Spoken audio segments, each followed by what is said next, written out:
Welcome to the Kriya Yoga Masterclass, the #1 yoga community on SKOOL. Inside you'll get unlimited access to live weekly Kriya Yoga classes, soul talks live from a Thailand beach, live Kriya Yoga Satsangs, bi-monthly full moon and new moon holy fires, 500 plus on-demand videos, and you get it all for only $200. One-time payment, lifetime access. Go to Kriya Yoga Masterclass and join the Kriya Yoga Masterclass today. Go to kriyayogamasterclass.com. Inside the Kriya Yoga shop, you'll discover 108 Raksha beads and Vedagurudev divine hand-painted artwork on t-shirts, notebooks, tumblers, and canvases for Kali, Samadhi, Shiva and Shakti, Babaji on the fire, Lord Ganesha, the 7 chakras, the Sri Yantra, enlightened Vedagurudev, the holy Yagna fire, Shanmukhi Mudra. If this artwork represents your soul, visit kriyayogashop.com. Kriya Babaji Namo.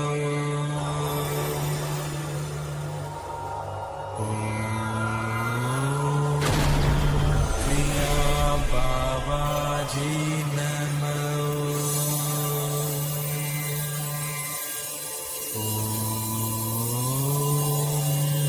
Kriya Babaji Namo.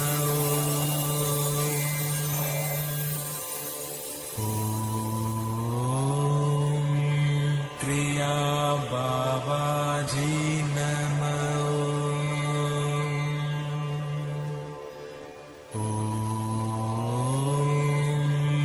Kriya Babaji Namo.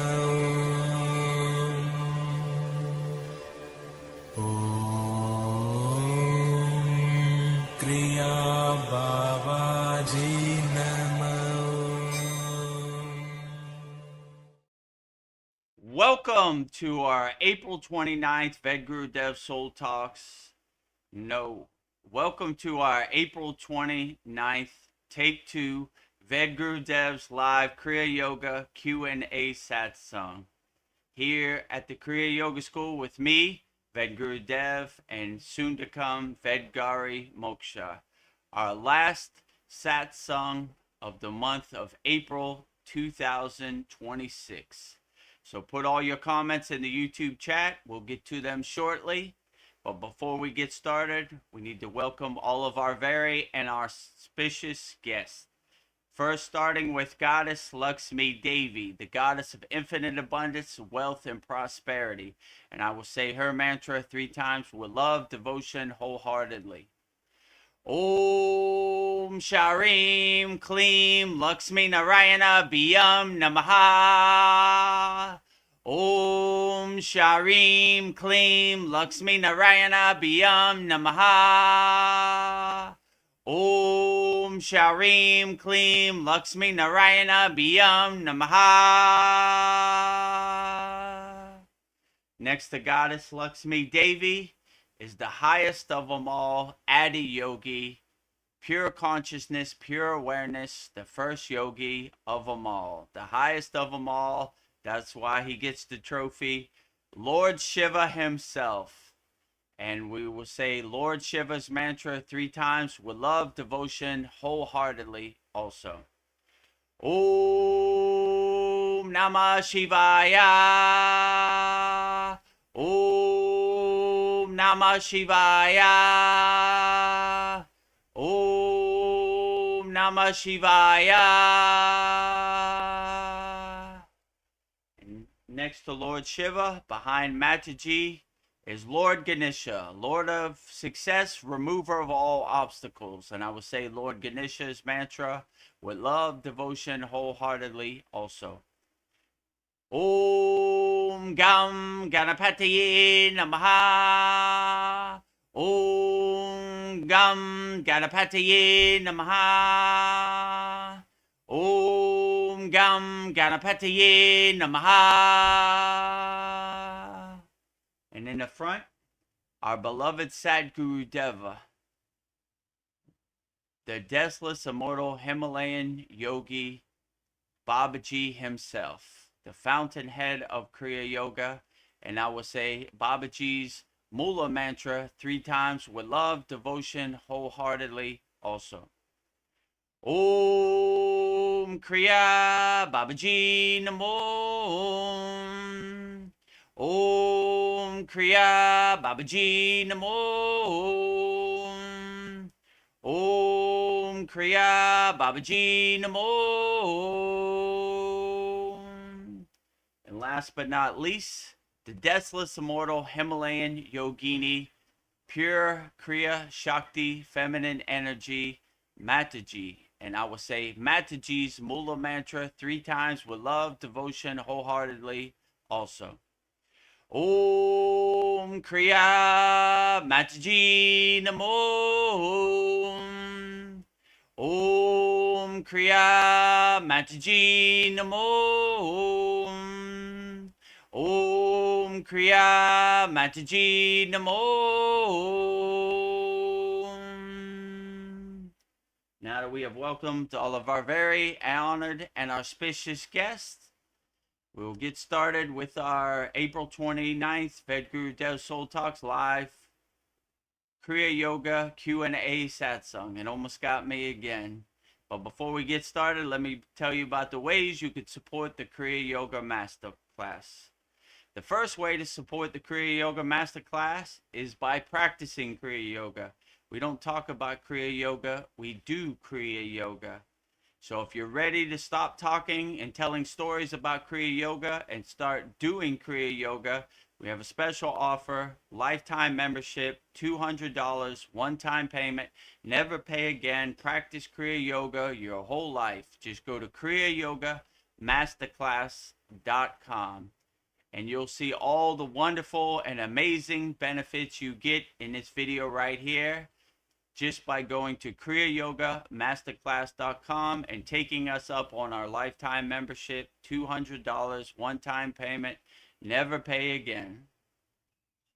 Welcome to the Kriya Yoga Masterclass, the #1 yoga community on SKOOL, where dedicated seekers learn the sacred practice of Kriya Yoga to awaken peace, clarity, and higher consciousness. If you're ready to go deeper, the Masterclass gives you everything you need to build a powerful daily practice and awaken your true inner potential. Inside the community, you'll receive powerful, unlimited access to Saturdays, live weekly Kriya Yoga classes. Sundays, Soul Talks live from a Thailand beach. Wednesdays, live Kriya Yoga Satsangs. Bi-monthly full moon and new moon holy fires. 500 plus on-demand training videos. And the best part, you get it all for only $200. Lifetime access, never pay again, invest once, practice for life. If you feel the calling to awaken your true inner potential through Kriya Yoga, go to kriyayogamasterclass.com and join our Kriya Yoga Masterclass today. If you're ready to awaken your true inner potential with Kriya Yoga, go to kriyayogamasterclass.com today. We have a lifetime membership, $200, one-time payment, never pay again.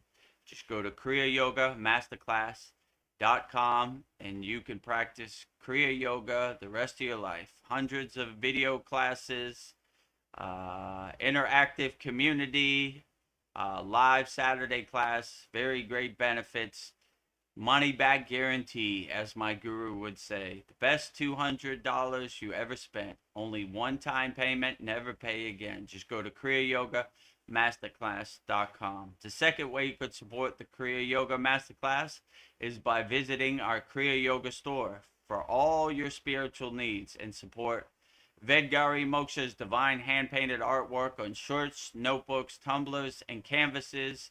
We have 108 Raksha beads, 1 mala. We have 6 left. Just go to kriyayogashop.com. In this video, you'll see all the wonderful products we have for sale on our Kriya Yoga shop. Just go to kriyayogashop.com. Go to kriyayogashop.com to explore our Kriya Yoga store. When you look online, most spiritual items feel mass-produced, disconnected from the sacred meaning they're trying to represent. That's exactly why we created the Kriya Yoga shop, a place where authentic spiritual symbolism and divine artwork come together. Inside the Kriya Yoga shop, you'll discover 108 Raksha beads and Vedagurudev divine hand-painted artwork on t-shirts, notebooks, tumblers, and canvases for Goddess Kali Devi, Kriya Yoga Samadhi, the divine union of Shiva and Shakti, Babaji on the fire, Lord Ganesha, the 7 chakras, the Sri Yantra, Vedagurudev and Satupon Lake, the holy Yagna fire, Shanmukhi Mudra. Imagine bringing Vedgari Moksha's divine hand-painted artwork into your daily life. Go to kriyayogamasterclass.com and make your purchase today. Go to kriyayogamasterclass.com and make your purchase today and support Vedgari Moksha's divine hand-painted artwork on shirts, notebooks, tumblers, canvases. We have 108 Raksha beads, 1 mala. We have 6 left. So get them. They're going fast. Just go to kriyayogamasterclass.com. And the third way to support the Kriya Yoga Masterclass is just by doing your yoga practice. We have a free Kriya Yoga school. The website is freekriyyoga.com. And you could practice Kriya Yoga 100% free. Give you some tools to help you navigate the world. Just go to freekriyyoga.com, and in this video you'll see all the wonderful benefits we have. You could practice Kriya Yoga absolutely 100% free, no pressure.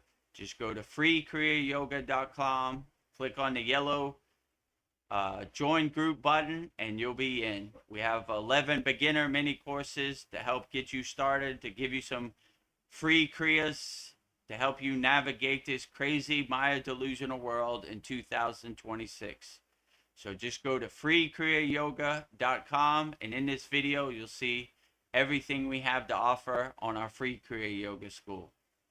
Welcome to the free Kriya Yoga School, the #1 authentic yoga community on Skool, where thousands are actually practicing Kriya Yoga worldwide. This isn't theory, it's real transformation. Inside you'll get authentic Kriya Yoga teachings, simple, practical, and powerful. 2 YouTube live streams every week. Wednesday, live Kriya Yoga Q&A satsangs, getting direct answers. Sunday, live deep soul talks on a Thailand beach. 11 step-by-step beginner mini courses. No confusion, just progression. A global community that keeps you consistent. Real support, so you stop quitting halfway. Here you get structure, accountability, and momentum. And it's 100% free. So the real question is, are you ready to practice Kriya Yoga, or just keep watching? Click the yellow join group button now, or stay stuck. Your call.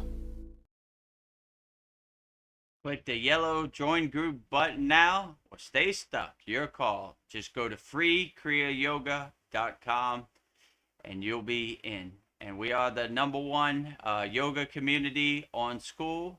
So you're at the right place. Authentic yogic teachings, 2 live streams per week, 100% free. Thousands of people practicing Kriya Yoga all around the world, 100% free. And if you like what we're doing, you could upgrade to our Kriya Yoga Masterclass, kriyayogamasterclass.com.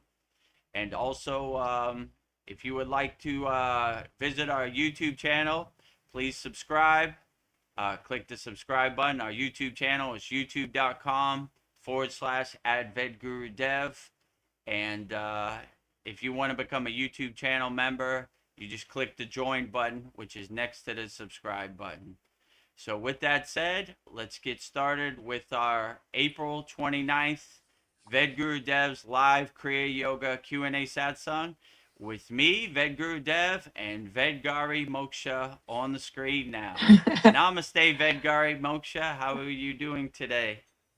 Namaste. I'm doing great. Happy to be here. Thrilled as always. So thank you. Outstanding. Well, I've been experimenting with prayers, so I know that's becoming my new thing. So I'll set the intention for this satsang. So first off, I just want to say good evening and welcome everyone for joining our satsang tonight. And I'm deeply grateful to have you all in this space as we navigate the complexities of life together and dive into the sacred path of Kriya Yoga. My sincere path is that our discussions here provide you with practical tools, a sense of peace, and above all, renewed hope in this world. To help guide our conversation and keep our hearts aligned, I call upon the Shiva Shakti energy, the divine union of the masculine and feminine. We welcome the energies of Shiva and Parvati to ground us in transformation and strengthen, and Brahman to remind us of the ultimate reality, Saraswati to grant us wisdom and clear speech, Lakshmi for abundance of spirit, and Vishnu to preserve the harmony of our gathering. May they all bring their divine qualities to this circle, illuminating our path and opening our minds. Om Shanti, Shanti, Shanti. And we can dive right in now. Outstanding. Thank you, Vedgari Moksha. Very beautiful, as always. So if anybody has any questions or comments or want to share any experiences, put it in the YouTube chat. We'll answer them all wholeheartedly as best we can. No questions off limits. Well, we have our brother Paul here. He says, Namaste, Loka Samasta Sakina Bhavantu. Very beautiful. Namaste, Paul. Very beautiful. Sending peace, love, harmony, and happiness to all beings on all planes of existence. Loka samasta sukhino bhavantu. Loka samasta sukhino bhavantu. Loka samasta sukhino bhavantu. Very beautiful, Paul. You Yeah. never go wrong with Loka samasta sukhino bhavantu.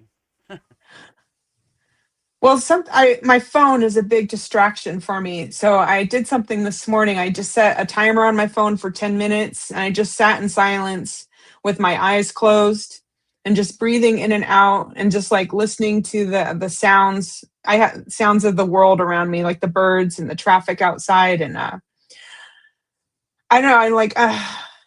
I just had this realization, like what, I don't know, what would happen.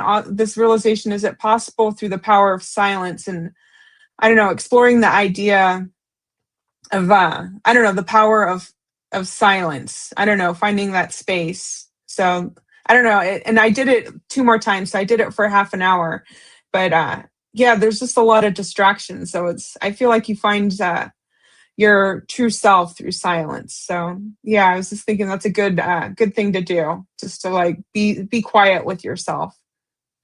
Yeah, my guru always said silence is the best teacher. So some of the most profound yogis are called mona yogis, which are silence yogis. They don't talk at all. So some haven't talked in years, maybe even decades. They just go inside them as them, and silence gets them into that space, and they don't have the distractions, the pull of the Maya delusional world to get them off center. So, yeah, I would suggest silence is probably one of the most profound techniques, and anybody could do it. Just put down your phone, get rid of all the distractions, and be alone with yourself, inside you as you. My guru used to say, having tea with God on your crown chakra. Just alone, no distractions, nobody pulling your attention in all directions with social media, mainstream media. You just be alone.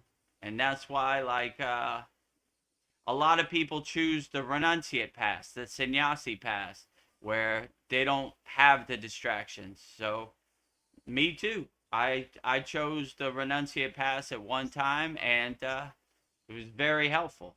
And when you do come back to the Maya delusional world like me, you have the tools to help you navigate and laugh at this Maya delusional world. So you're not so attached, you're not so invested in the outcome of the Maya delusional world or the expectations. You just kind of look at the Maya delusional world like clouds passing in the sky. Like, let it happen the way it happens, and I'll adjust accordingly. But yeah, I would, if you have the opportunity to go on a silent retreat, that's a beautiful thing. But it could be as simple as this: sitting on the side of your bed, being alone with yourself. Or if you want to get a stream, just go in the closet, close the door, and leave the lights off. Nothing to look at. Just exist in a state of emptiness, nervi kalpa, so yeah, I would suggest it for everybody. But everybody thinks you got to go to somewhere far in India. You got to go into a remote cave to reach that state of silence. If you just close your eyes and sit on your bed, you'll still have a profound, inner silent retreat. And if you work a 9 to 5, just do what you can, 5 minutes, 20 minutes.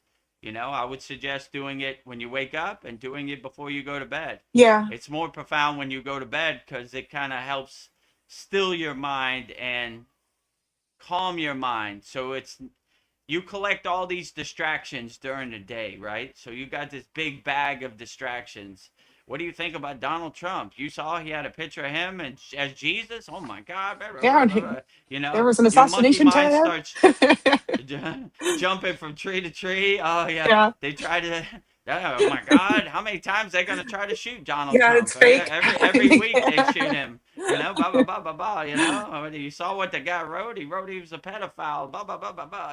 Yeah. So your mind, it loves this distraction. Your monkey mind, bananas jumping tree to tree, the mental clutter. So it's really helpful just to go in a state of silence right before you go to bed because you don't want all these distractions you've been collecting throughout the day to follow you into your sleeping state.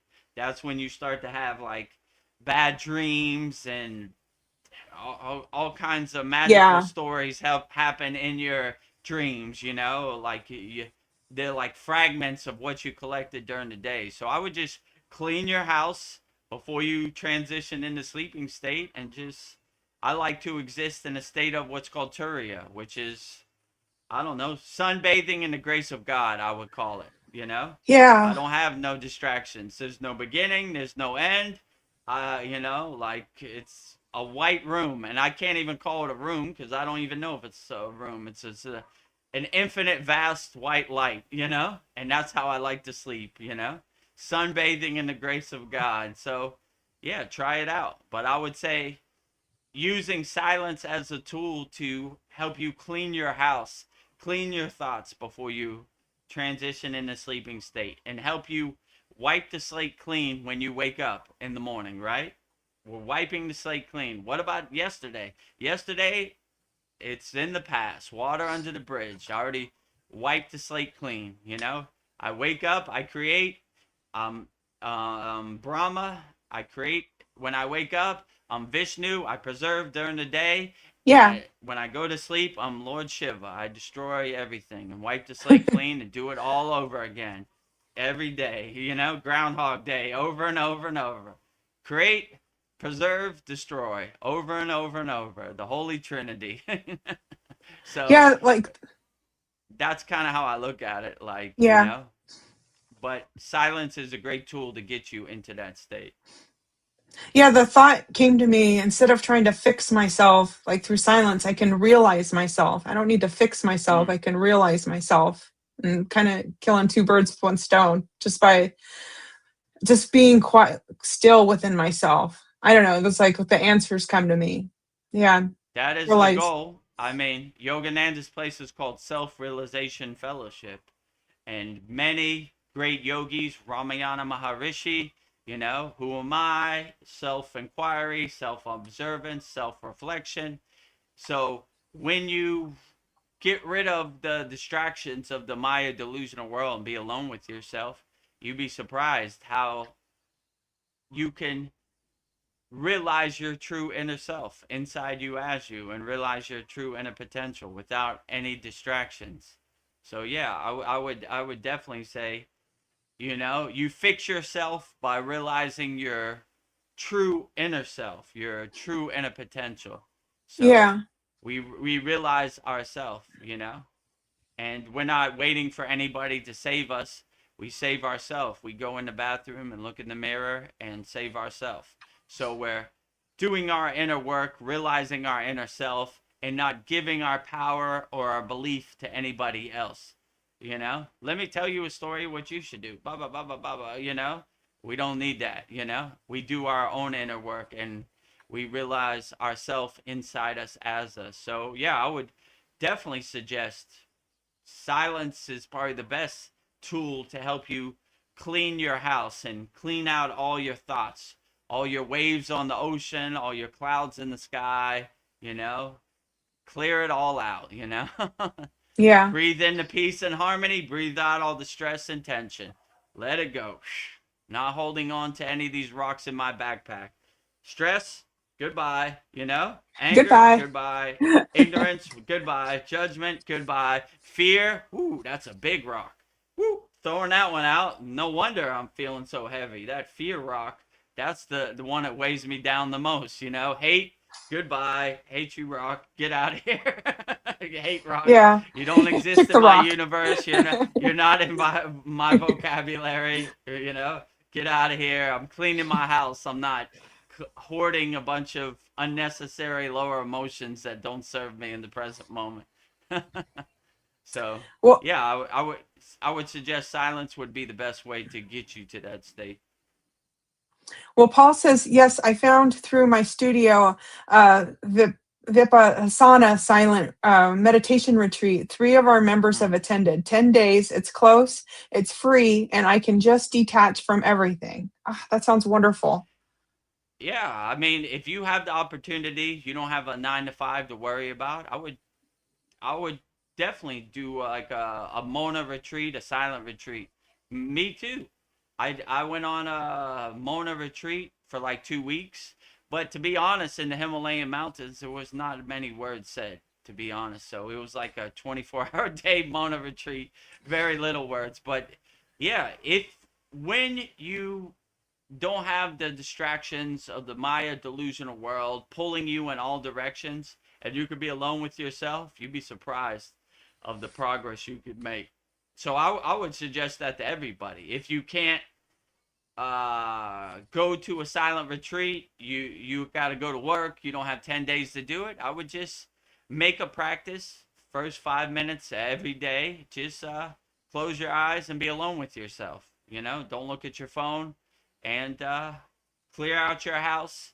And I would make a practice of doing that before you go to sleep also. You know, calming, stilling your mind, taking the trash out to the curb that no longer Yeah. serves you, you know.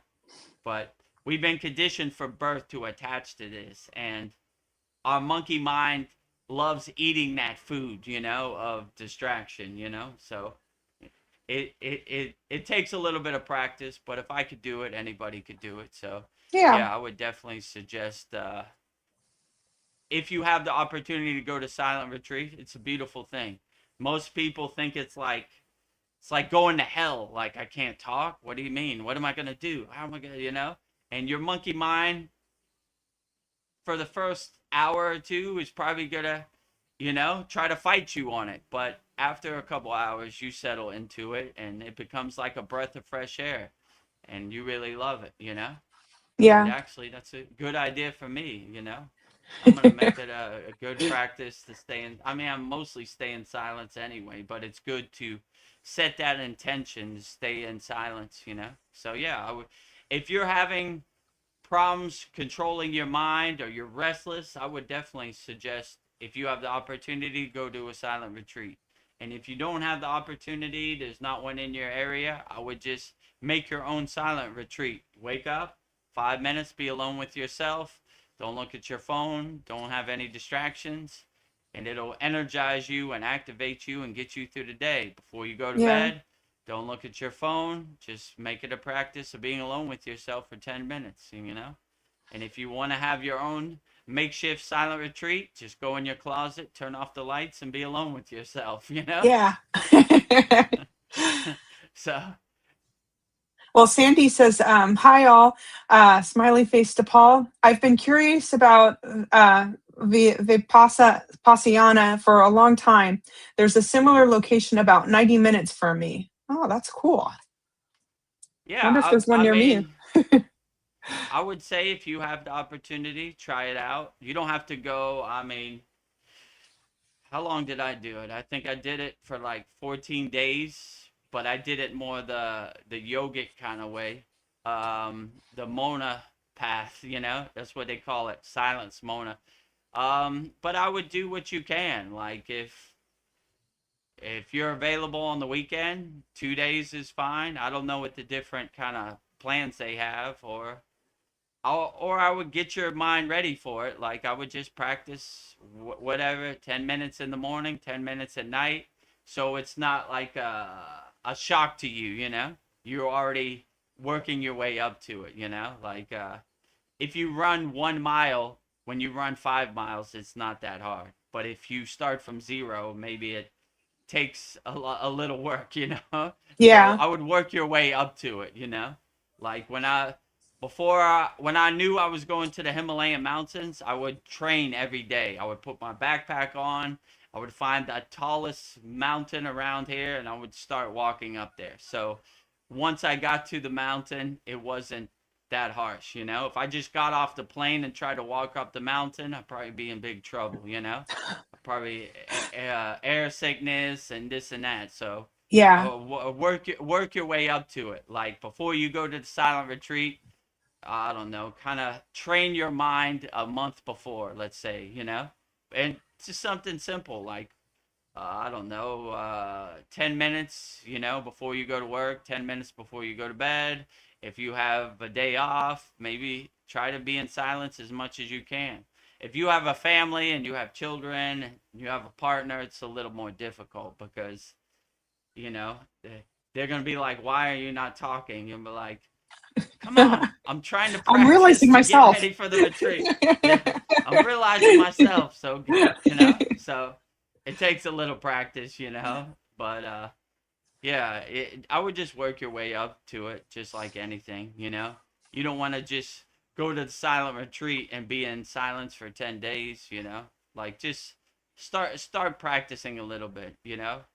You'll see during the day there's not reason for too many words. So you start choosing your words when they're necessary. Let's say it like that, you know.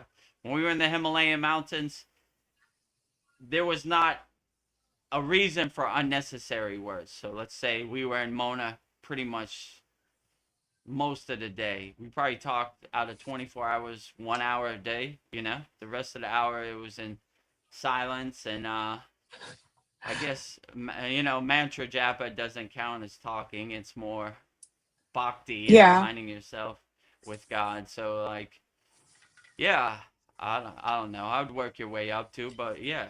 Now that I think about it, it's a blissful thing. I enjoyed my 2 weeks, 14 days in Mona. And actually, when you come out of Mona, you kind of realize, you know, you don't want to be what polyester calls a barf parrot, you know, Yeah. just talking for no reason. Blah blah blah. You pick your words. You choose your words correctly, right? You Yeah. don't waste your words on unnecessary things. So yeah, Mona Silent Retreat sounds absolutely beautiful. You definitely realize your true inner potential. So yeah, I would definitely say that's a beautiful thing. Well, this is something else. I'm exploring the idea that love is a path to self realization. Beyond the thrill of attraction, is real love actually the spiritual relief of being seen? Is it the sacred space where we are safe enough to be our most childlike selves? Is true partnership less about the romance and more about the safety to breathe, play, and ultimately use the presence of another to fall deeply in love with your own soul? A bridge leading back to the love we already carry within us. My wish is everyone finds that. And may we all stop chasing the fire and start recognizing the peace, the kind of love that lets us breathe, play like children, and finally see the light within ourselves. What are your thoughts on love as a path to self realization? I would say it's the ultimate goal. It's the ultimate path. Like if you ride the vibration of love to self-realization, I would probably say that's the lightning path. That's the airplane path. Love is the ultimate path, you know? I would definitely say love is probably the ultimate path. You know, especially in the Maya delusional world. If you have love as your North Star, your guiding light, and you become a nuclear Yeah. power plant of unconditional love and unlimited love. I always tell the story. My guru said, love is not five beans in your hand, love is unlimited. So you should give it wholeheartedly as much as you can. You get love, you get love, you get love. The whole universe gets love, the whole planet gets love, the country, everybody gets love. So that's why I like the mantra Loka Samasta Sokino Bhavantu. It's sending unconditional love to all beings on all planes of existence. Like, I don't care what dimension you're in, love is coming your way, my friend. We're transmuting love to you. I don't care what your form is, love is coming your way, my friend. So we're sending love wholeheartedly to everybody, everywhere, right? We don't care what your flag is. We don't care what your dogma is, your religion is. We don't care what your form is. We're sending love your way. So that's why I always think that's beautiful. Like, all planes of existence. If you're in, I don't know, the galaxy, Chupa Chupa Cheepy, we're sending love to you too. You know Yeah. what I'm saying? Whatever, wherever you're at, Across galaxies. if your form is like a alien bug, we're sending love to you too. We don't Yes. discriminate. We just send love wholeheartedly and collectively lift up people. So yeah, I always thought that was a beautiful. Yeah, I would say if unconditional love is your North Star, your guiding light, you are on the lightning path, my friend. You are taking the divine flight home. You Nice. are riding the airplane path. So yeah, I would definitely say having the awareness and the realization that love is your North Star, your guiding light, then you're going the right direction for sure. And it's not like physical love like you think. It's like unconditional radiating love. Like, Yeah. we love everybody everywhere. So most people think when you say love, like, I don't know, kissing your boyfriend or kissing your girlfriend, something like that. Marriage, that's type of stuff. But this love is beyond that. That is the first step, but Yeah. this love transcends that love. So if you become a nuclear power plant of unconditional love, then the possibilities are limitless. The possibilities are endless. So yeah, always have unconditional love as your North Star, your guiding light, and you will be on the lightning path, the airplane path home, my friend. Yeah. So that's my aspiration too. I always say, what would be your best advice? Be a nuclear power plant of unconditional love. Unshakable mountain, radiating love. I don't care what you Yeah. say, what you do to me. I'm sending love your way, my friend. So Yeah. if you have that awareness, that discrimination, then I think you're on the right track. Yeah. Nothing feels better than love. Makes you feel young. I've been humming a lot, and I was just Mm. thinking about humming. So I was just like, is humming more than just a sound? Is it a protective frequency that grounds our energy, or clears the mind and strengthens the body's natural defenses by vibrating the very cells of our being? I'm thinking of techniques you've taught in our online Kriya Yoga school, like humming bee breath and all the seven chakra Benji sounds are humming. And I noticed myself, I hum when I'm nervous, bored, or trying to figure something out too. Is humming like a vibrational shield? Maybe that's why music is so healing. And my thought was that humming is like a reset button for the body. Yeah, I would definitely say I like how you said that. Humming is a vibrational shield. So when we do our mantra japa, we're vibrating the sound syllable, which is called the bija. Bija means seed, right? So we're vibrating the seed to make it expand into a beautiful tree. So yeah, I would definitely say humming is a beautiful thing. We have a technique in our Kriya Yoga Masterclass, Brahmari Pranayama, which is basically humming bee breath, which should be coming up in the next 2 weeks. And yeah, it's a beautiful practice to hum your breath, and vibrate Hum, hum, hum. your sound syllable, and that is probably the foundation for, like, reverberating om, right? We're Yeah. vibrating the sound syllable of om, Oh. and that vibration lifts us into a higher state of consciousness. And how can you ever go wrong with the primordial sounds of the universe, Om? So, yeah, I would definitely say humming is a beautiful technique to uplift your spirit and get you into the right awareness and the right consciousness, you know? And yeah, no Yeah, matter I what think happens in this Maya delusional world, if you're humming a song, you start to laugh at this Maya delusional world. Ah, yeah, yeah, sure. I'm gonna hum my song. I think I've been doing it You my know? whole life and not even thinking about it like okay. Kind of just, it just relaxes me just humming. So, yeah, Yeah, the I would vibrations definitely running through my body. hum as much as you can. You know, it feels good to hum, and you know, this is the whole basis of bhakti or mantra japa, where humming to uplift our spirit, uplift our consciousness, get us into a higher awareness. So yeah, hum as much as you can. What a beautiful thing that is, you know? And hum so much you don't care what other people think. Yeah. If you pull up next to me at a red light, I'm singing my heart out with Yeah. baba, you know, with Funny you should say that. That's full the heart intention. chakra. Hum. You know? Hum Right, your heart out. exactly. So yeah, hum as much as possible, you know. Ah, so then I was just thinking, is prayer without belief just a wish? While prayer with belief is an order, we just talked about the power of humming. Maybe belief changes your internal hum, opens your heart, and begins to vibrate at the level of the thing you're praying for. Perhaps belief is the bridge between the unseen and the seen. When we pray, we aren't asking for a change, we are believing it into existence. How do you personally feel the difference in your body when you are praying from a place of hope versus a place of absolute belief? So I was just thinking belief is like the key. You just have to believe. I mean, I have the mindset that my superpower is bhava, which is pure feeling.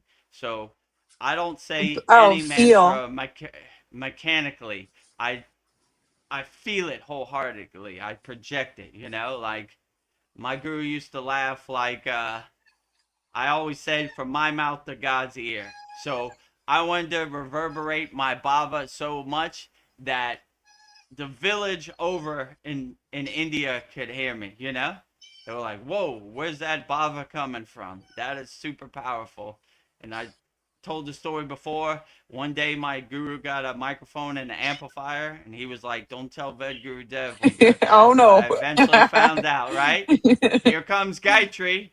Hello, friends in all the surrounding villages. Gayatri mantra time. Om Bhu Bhuva Swaha Tat Sad Vitavaranium Bargo Deva Sadimahi Diayorna Prachodayat. You know, You like were like this. That was your baba. it's party time, you know, Yeah. right? Hands up, everybody. Gayatri mantra coming your way via Vedagurudev. So, yeah, like, I really, I was taught not to do any of these sacred sound syllables, these sacred bhajans, kirtans, mantra japa mechanically. We do it with full power, right? That's how you get the most benefits and results from it, you know, or rewards from it, you know. We say it with full power from our heart chakra, our Yeah. anahata. So like I would yeah, I would definitely say that was very helpful for me. I don't know. I used to be the guy, and when all the yogis were doing the mantra japa, I wanted to be the guy in the back. You know, I was just kind of humming along. But Babaji hit me with his lightning bolt. Now I want to be the guy in front of the line. You know, Yeah. like Sing your Vedagurudev, heart do you out. want to lead us with your mantra japa practice? Absolutely. I thought you'd never ask, right? So I was the guy in the front of the Himalayan mountains, and we would walk through like a village.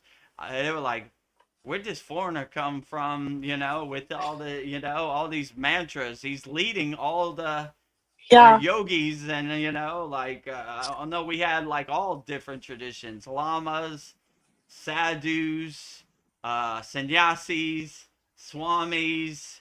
I mean, everybody. It got to a point where they were asked me, you know, today we would like you to lead, and I was like, no, no, I want you to lead. And they have a practice where they like to touch your feet if they think you're I don't know, enlightened being, right? And they would try to touch my feet, and I was like, no, no, I touch your feet. And they were like, no, no, we touch your feet. And this went on for 20 minutes. So eventually I caved in and like, all right, just touch my feet and let's start walking. So every morning when I woke up, I would wait for my guru to come out his room and I would touch his feet. That was our practice as a sign of respect. So yeah, like I start to enjoy the beauty of bhakti and devotion and singing songs on the path. I don't know where it came from. It just the lightning bolt hit me one day, and I started singing with full power. Yeah. Bhava. So that's my superpower. I sing with a positive feeling, bhava. Like wholeheartedly. That's a good Never superpower. mechanically. Yeah, I think it's a good superpower Yeah, to have. it's beautiful. Bhava.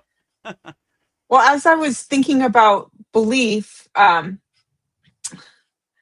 was like looking at Facebook, and Sandy posted a quote on belief, and I asked her permission. So I'm going to share this quote on belief. I just thought it was beautiful and it touched me. So, your life is a reflection of what you believe is possible. If you limit your belief, you limit your life. The only real boundaries in life are the ones you set in your mind. Expand your belief and your reality will follow. I like that. Your reality will Mm. follow. Yeah, very profound, right? If Yeah. you anchor yourself in your belief, you begin to realize that you have all the tools you need. Most people give their belief away, right? Like, let me tell you a story what you should believe, Don't believe anybody. You are the creator, you are the director of your own universe. So if you have this awareness about your belief, then you could make your belief unlimited. Whatever you believe and you put your energy behind, it kind of crystallizes and harmonizes into reality. So, yeah, never give your power away, never give your energy away, never give your belief away, because your belief is very powerful. If I didn't believe that I could go up the Himalayan mountains, it probably never would have been possible. I would have lost before I even started, right? Like I took myself out the game before the game even started. But if you always believe something, it'll carry you through even the hardest times or the baddest situations or the worst elements. You have that unlimited belief that carries you. So yeah, I would definitely say I never give up, you know, Yeah. because if I give up, I'm finished. If I don't give up, I'm still in the game forever. So Yes. I don't want to. Life is hard enough. I don't want to finish myself before I even start, right? So the water in my body is listening. We never give up. I don't care what Yeah. situation. Unshakable mountain, like I always say. No matter how much it rains, unshakable mountain. No matter how much snows, unshakable mountain. No matter how much wind, unshakable mountain. No matter how much sun, unshakable mountain. So I apply that into the world. I don't care what this stupid, crazy, chaotic, Maya delusional world shows me. Never give up. Because if Never I give give up. up and I surrender to giving up, I'm finished. I'm always in the game. If I Yeah. have 1 inch of breath, I'm still in the game. So I'm not never giving up. That's why when people take their own life, it's hard for me to fathom that, because I'm like, I'm squeezing every bit of juice out of this life that I can. If I have half an inch of breath, I'm still in the game. I'm still in, Yeah. right? Yeah. So Half an I'm inch is I'm better not than no stopping inch. anything short. I'm prolonging my spiritual progress as long as I can. If I do reincarnate, I'm gonna pick up where I left off. So I'm going as far as I can. I'm definitely not stopping it short. And but yeah, they're coming. They are And coming. I don't know, if they could get somebody who has higher awareness and has research consciousness like David Wilcox, oh, we're in trouble. We need some tools out here. So, you know, if you don't have any tools, just go to freekriyayogamasterclass.com, click on the classroom tab, and put some in your pocket, because they're coming. They're attacking your consciousness 24 hours a day, so it's a minefield out there. So Uh, protect your consciousness, protect your energy, protect your belief, protect your power under all circumstances. So oh, sorry, Sandy says that's what she said. I'm trying to think what is it that we said. I was thinking my mind. Better an inch than no inch. I don't know. Yes. Uh, yeah, it was yeah. in response to half an inch is better than no inch. That's what she said. Your Seinfeld quote. Oh, I Yeah, didn't even know that came from Seinfeld. The yeah, stream that's of what she said. consciousness, but oh yeah. So Yeah, yeah, the great philosopher Jerry Seinfeld and Kramer and George Costanza. You know, better half an inch than no inch, right? yeah, yeah. Use that inch well. Use that inch well, right? Yes. Like use the cards you're dealt. If Yeah. you're dealt a pair of twos, play with those pair of twos as best as you can. If you're working with half an inch, use that half an inch as best as you can. Yes. Like Use the tools you have. so use the tools you have, right? Okay, this is God. Yeah. I know a pair of twos isn't the best hand to play poker with, but I'm gonna bluff my way into a situation. Like Yes. I'm gonna play as best I can with these. Like I know half an Uh, inch doesn't look too good to other people, but I'm gonna use it to the best ability I can. So yeah, half an inch, you're still in the game. 0 inches, game yeah. over. Yeah. So I can't do anything with 0 inches. even the slightest inch, slightest millimeter, you're still Yeah. semi in the You're in the game. game. So always have that Uh, mindset. I'm still in the game. I'm gonna use this half inch as best as I can. Right? uh, I'm gonna yes. play like it's a full foot. I'm gonna play with the cards I'm Yeah. dealt. As best I can. Yes. Well, Sandy sends us emoji of laughing with tears coming out and blowing us 3 kisses. So thank you, Sandy. Thank you for uh, those laughing emojis and yes. blowing kisses emojis. Yeah, we we're lighthearted here. We have the 7 sense, like our member Cal said. Humor, right? We don't, not so serious. Well, my questions for you are basically like my journal entries. So my next one is are we only good when there is a reward, a like, or a return on our investment? What changes in your soul when you realize that being a good person isn't about what you'll get out of the world, but about the version of yourself you have to live with every day? If you looked around and you couldn't find a single person acting with integrity, would you use that as an excuse to lower your standards or an invitation to become the standard? It takes immense courage to be kind, because kindness in an unkind world is an act of spiritual rebellion. So, what are your thoughts on that? Like, Yeah, I mean, I would say, as yogis or yoginis, we live in equanimity. We don't see good or bad. We don't see right or yeah, wrong. We don't have no expectations. We don't have no desires for rewards or results.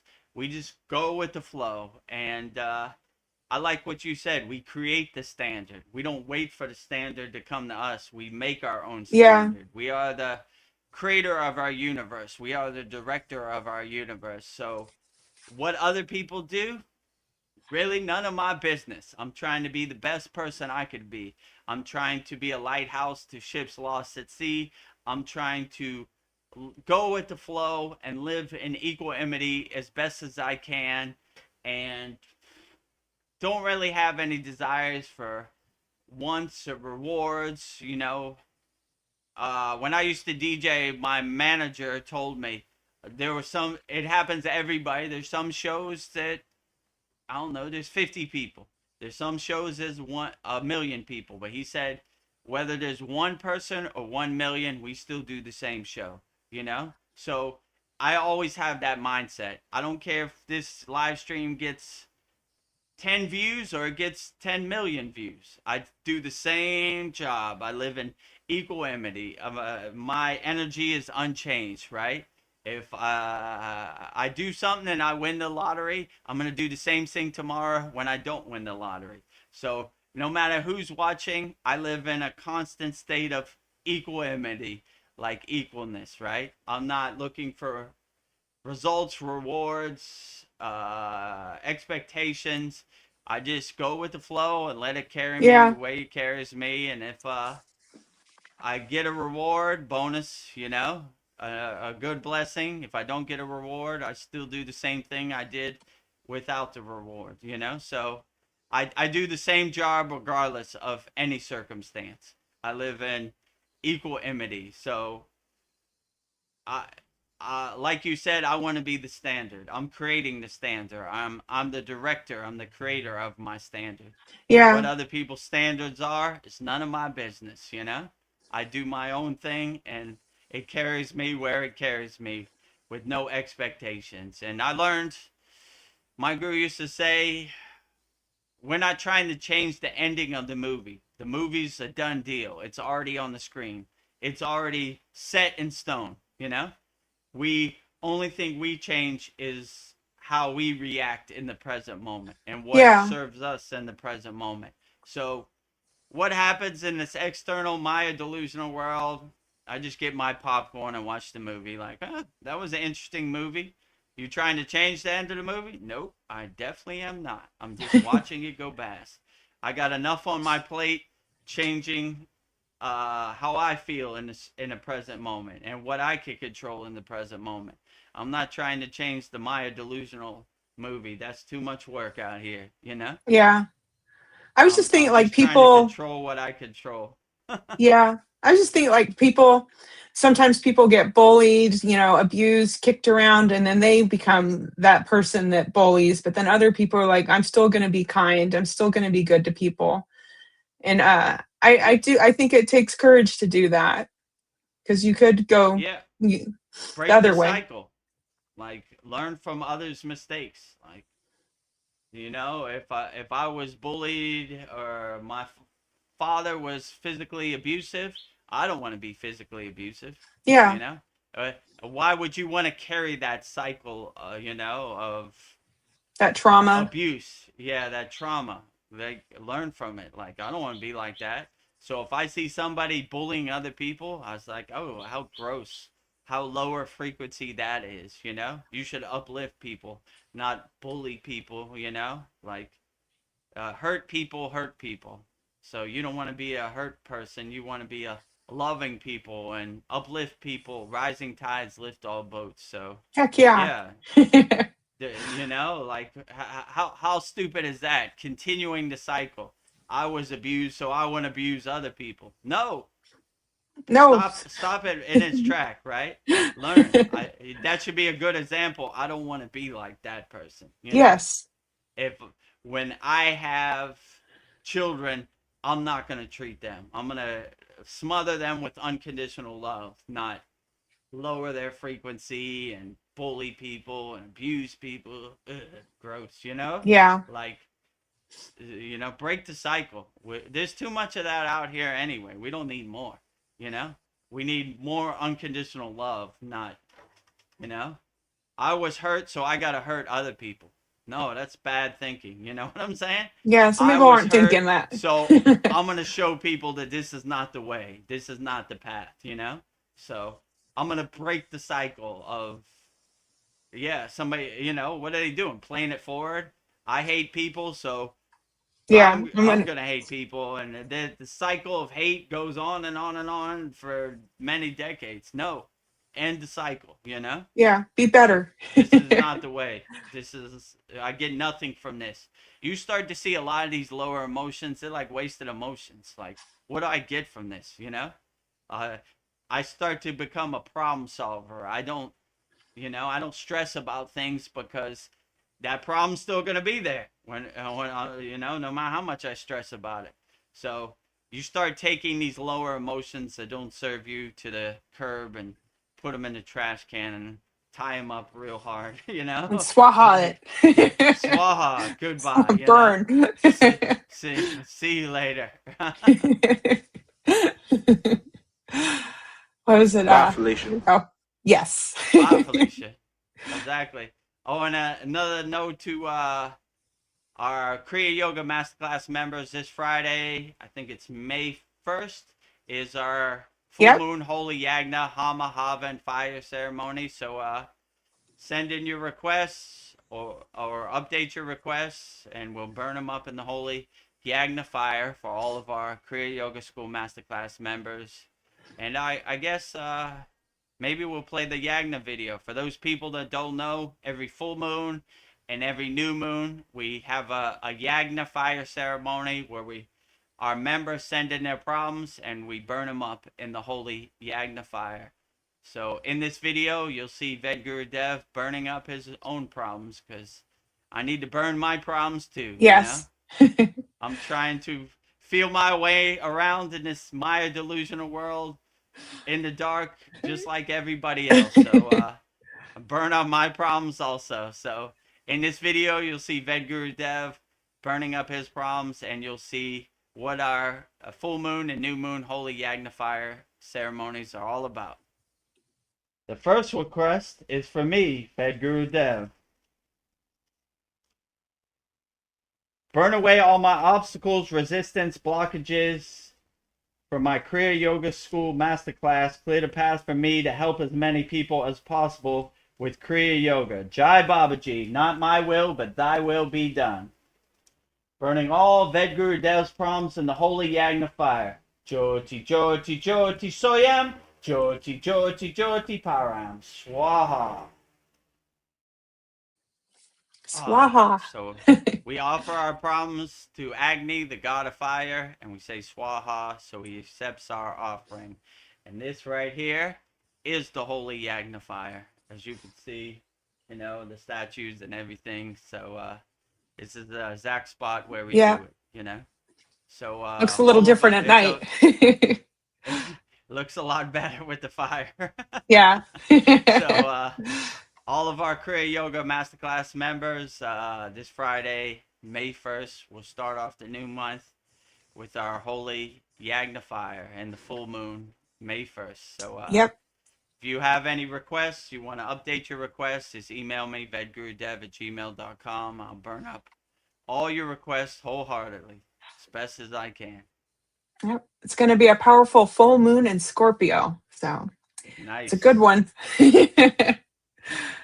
Well, it's at the top of the hour. It's time. Are you ready for quotes? Are you ready for some lists? Sounds good.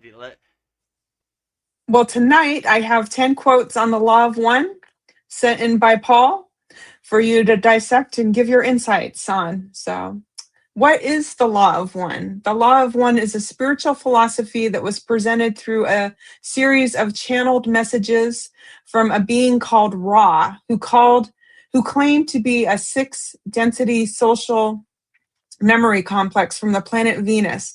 According to Ra, the purpose of the messages was to help humanity understand the nature of the universe and our place within it. The central premise of the Law of One is that all beings and things in the universe are interconnected and are ultimately made up of the same underlying substances or consciousness. Ra describes this as the one infinite creator, or intelligent infinity. This means that all entities, regardless of their level of consciousness, are ultimately a part of this one infinite being. The idea is often described as a kind of monoism, where everything is seen as a manifestation of one underlying reality. Okay, I can get behind that. Okay, great. Yeah. 10 Law of One quotes sent in by our brother Paul by the 6th density being named Ra. So sounds great. I'm not too familiar, but I'm open to it. Let's make the donuts. Let's see what Ra and the Law of One have to say. Okay. Number 1. Well, I'll read through it and then I'll go through it for real. So first of all, give you a heads up. So, one Okay, great. on universal unity. In truth, there is no right or wrong. There is no polarity, for all will be, as you would say, reconciled at some point in your dance through the mind body spirit complex. This is the law of one. Two, on the nature of being. You are everything, every being, every emotion, every event, every situation.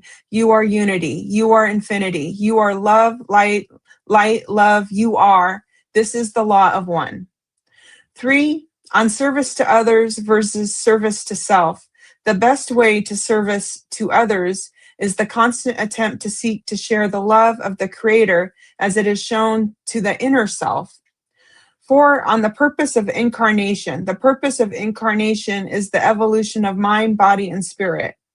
Five, on the nature of space and time. In the law of one, all things are one. There is no error, no past, no future, but only the present. Six, on the vibrational nature of reality. The first thing, which is after the creator, is the first distortion, which is free will. The second distortion is love. The third distortion is light. Seven, on the veil of forgetfulness. The purpose of thinning of the veil is a process of the heart becoming more and more open until it is one with the infinite creator. Eight, on seeking and desire. To the one who seeks with great desire, the law of one is a simple thing. Nine, on healing and balance. The heart is the matter, is that the mind, body, spirit complex is a system of energy centers which must be balanced for the entity to find the gateway to intelligent infinity. 10, on the infinite creator. The law of one simply states that all things are one, that all beings are one. There is only one creator. So that's all 10 for you. Outstanding. 10 Law of One quotes sent in by our brother Paul from the sixth density being known as Ra. Raw. So I'm not too familiar, but I'm open to all spiritual traditions and all spiritual wisdom and knowledge and yana. So let's make the donuts. Number one. Number one, on universal unity. In truth, there is no right or wrong. There is no polarity, for all will be, as you would say, reconciled at some point in your dance through the mind body spirit complex. This is the law of one. This is the law of one. So, like I said, all yogis and yoginis aspire to live in a constant state of equanimity. There is no right or wrong, there is no good or bad. We just align ourselves and center ourselves in our own oneness, our own omnipresence. We're not looking for help externally, we're looking for help internally. We're lighting our inner lamp, we're lighting every cell of our body with our own oneness. We're not living in a state of duality. God is over there and I am over here. We are anchoring ourselves in our own omnipresence, our own oneness, our own wholeness. God is inside me as me. I am God and God is me. Hamsa, I am that meaning God. So we're always constantly anchoring ourselves in our oneness, our omnipresence. You know, I like when my guru said, we think of oneness as being at the top of the mountain. You become the mountain. You can't see anything but the mountain as you know, we are the mountain. I am the mountain and the mountain is me. So when you have that perspective of oneness, not duality, you kind of anchor yourself in your own oneness, in your own divinity. And you stop looking for things externally. You say, I have all the tools I need internally. I'm not living in a state of duality. God is over there and I'm over here. God is here and I am here. Hamsa, I am that meaning God. So that I am. God, I am. Mm.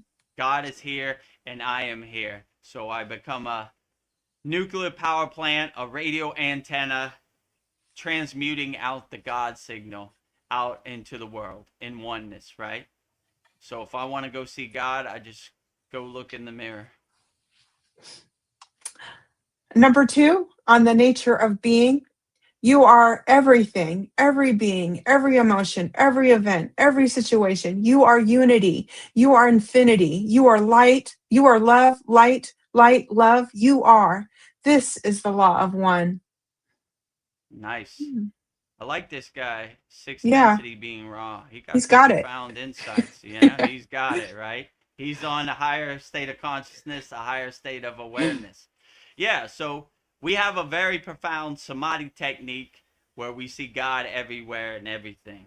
And if you have that mindset, that awareness, you see everything as a reflection of God. You see everything as a mirror of God. So you're not trying to go anywhere or do anything. Just by being your true authentic self, you become a radio antenna radiating the God signal. So we start to see God everywhere and everything. And by having this awareness and this higher consciousness, you become to a place which called ahimsa, which is nonviolence. How can I hurt that tree? That tree is me. You know, if I hurt that tree, I'm hurting myself. If you see God everywhere and everything, if I hurt that tree, I'm hurting God. And that's definitely what I not to do. So violence, hurt, harm, murder, death, war becomes like super trash to you. It stinks. It it it's gross to you. It makes you feel bad. It it turns your Yeah. stomach. So Ugh. you get to a higher plane of existence by living in ahimsa. When you see God everywhere and everything, you see everything as a mirror, a reflection of God, then how could you hurt anything? Or, if you see everything as a reflection of yourself, how can you hurt that thing? Because you're hurting yourself. So this really helps you get into a higher state because you have no violence in your nature. You have transcended violence, and there's no way that you could hurt anybody. And this is dangerous for the powers that be because they can't send you to go do anything for their nefarious reasons because you don't resonate. You'd rather be like Muhammad Ali and sit in a jail cell than go hurt some Vietnamese people who haven't done anything to you. So Yeah. when you get to this higher state of awareness, this higher state of consciousness, you see God everywhere and everything. And you see everything as a reflection of God. You know, my guru used to say we had this one technique where you visualize yourself looking into a pond of water and seeing the reflection of God back, like you would see Oh, your I love that. reflection back. So that that is truly life changing, right? When you see God everywhere and everything. Mm. And if you hurt anybody, you're hurting yourself because you see yourself as a reflection everywhere and everything.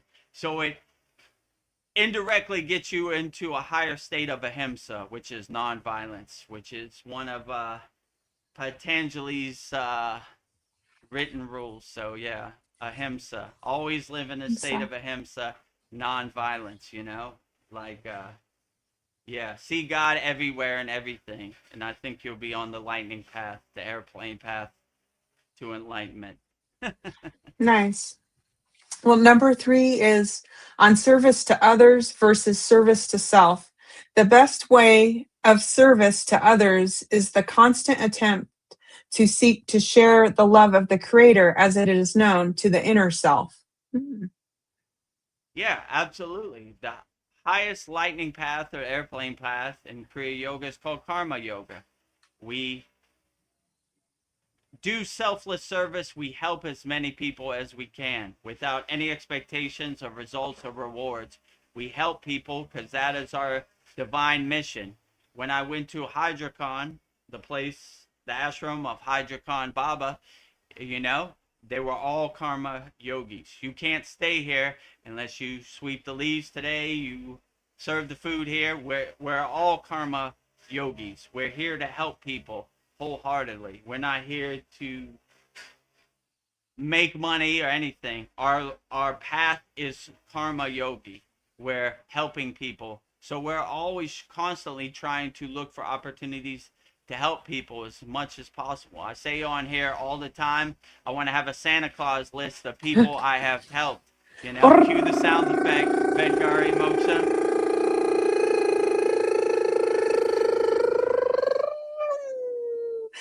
We So need I'm some more always paper. trying to. Yeah, we ran out of paper, but that's a problem I want to have. You know, I don't want to have too much paper and not enough names. So we're always looking for people to help. We're always looking for opportunity to help, and it doesn't always have to be money wise. It could be a nice smile. It could be a loving gesture. You know, like just look for opportunities to help people. It feels great. You know, and that will get you into the right mindset and the right consciousness and the right awareness to uplift you. So always look for opportunities to serve people and help people. We're always trying to do selfless service, helping people with no expectations. We're always looking for the opportunity to help as many people as we can. So what a beautiful blessing that is. You know, that is also the lightning path, you know, helping Yeah. people as much as you can, you know. Number 4, on the purpose of incarnation. The purpose of incarnation is the evolution of mind, body, and spirit. Yeah, so in incarnation, we're trying to make as much progress as we can in this life. That's why I was saying, why would I ever stop short? If I have half an inch, I'm a half inch in the game. Half an Yes. inch is better than no inch. Yes. So I'm always trying to make as much progress as I can on the spiritual path. If I do happen to reincarnate, hopefully I pick up where I left off. So the Sitas, the enlightened yogis, they're always trying to do techniques and kriyas to extend their life as long as possible. You know, the asanas to support the physical body, because if your vessel breaks down and your vehicle breaks down, then you're out the game. So we want to keep our vessel highly maintained and highly in tuned to take us as far as we can and make as much spiritual progress as we can. And my mindset, it took me 40 years to get onto a spiritual path. I'm going as far as I can, and Mm-hmm. I'm trying to extend this as much as I can. And I'm definitely not trying to stop it short. And whatever psyops and things they have out there, I put my shield up, let it dissolve on impact on my shield. I'm going as far as I can, and I'm not letting other people's ghost story become my ghost story. I'm trying to have mental clarity. I'm trying to have physical clarity. I'm trying to have an overall well-being, like Vedgari Moksha says, a gym for your soul, Kriya Yes. Yoga. We're trying to extend this life as long as we can. So that's why when I hear stories about people stopping their life short, I can't fathom that, because my ultimate goal is to go as far as I can down this path and get as close to home as possible. So as the Buddhists say, I will enter the stream and let the stream carry me as far as it can, and I'm not coming back. Even if I wanted to come back, the karmic imprint wouldn't be there to come back to. So letting all this go and taking the divine flight home eventually, you know? So hopefully this would be my last incarnation on the hamster wheel, but if it's not, I'm going to go as far as I can and make as much progress as I can in this life. So if I do reincarnate, I'm going to pick up where I left off, you know? So Heck yeah. that is the goal. But the ultimate goal is to get off the hamster wheel Yeah. 100%. 100%. So pray for me. Hopefully I can achieve that, you Yeah. know? Got enough cardio in. I don't need the memory ripe, starting back from zero, realizing your true inner potential. Whew, a lot of work, you know? Yes. Hopefully this is my last day at the rodeo, you know? Yeah. Goodbye, you know? Goodbye. Number 5, on the nature of space versus time. In the law of one, all things are one. There is no error, no past, no future, but only the present. Yeah. Oh, this is a beautiful one. I like this one too. So my guru used to say, the future is imagination, the past is just memory. We stay fixed, we stay grounded, we stay anchored in the present moment. Even when you're thinking of the future, where are you thinking of the future? In the present moment. When you're thinking of the past, where are you thinking about the past? In the present moment. So all we have is the present moment. All these things we're thinking of haven't happened yet. They're just imagination. Who knows what tomorrow brings? But if we enjoy the present moment, we stay anchored, we stay fixed, we stay grounded in the present moment, then we will do what serves us in the present moment. What's going to happen in the future? Who knows, you know? I have no clue, you know? I don't even know what I'm going to eat for dinner tomorrow. It doesn't happen yet. The past is this memory. So even when I'm thinking of the future, where am I thinking of the future? I'm thinking of the future in the present moment. When I think about the past, where am I thinking of the past? Yeah. In the present moment. So the only thing that matters is the present moment. And the only thing you can ever control is the present moment. So if you always have that mindset, I'm going to anchor myself and enjoy the present moment to the fullest, then you have the right mindset. And you, I mean, the future really doesn't even matter. Who knows? It could change timelines, it could change directions. I have no clue. I'm not, only thing I can control is how I react to situations in the present moment. So I'm going to anchor myself, I'm going to align myself, I'm going to ground myself in the present moment.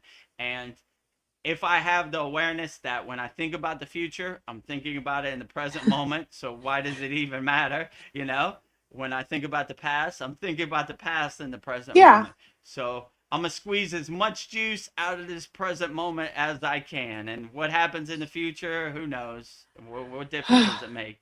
I'm not going to waste my energy on that. It's going to happen the way it happens.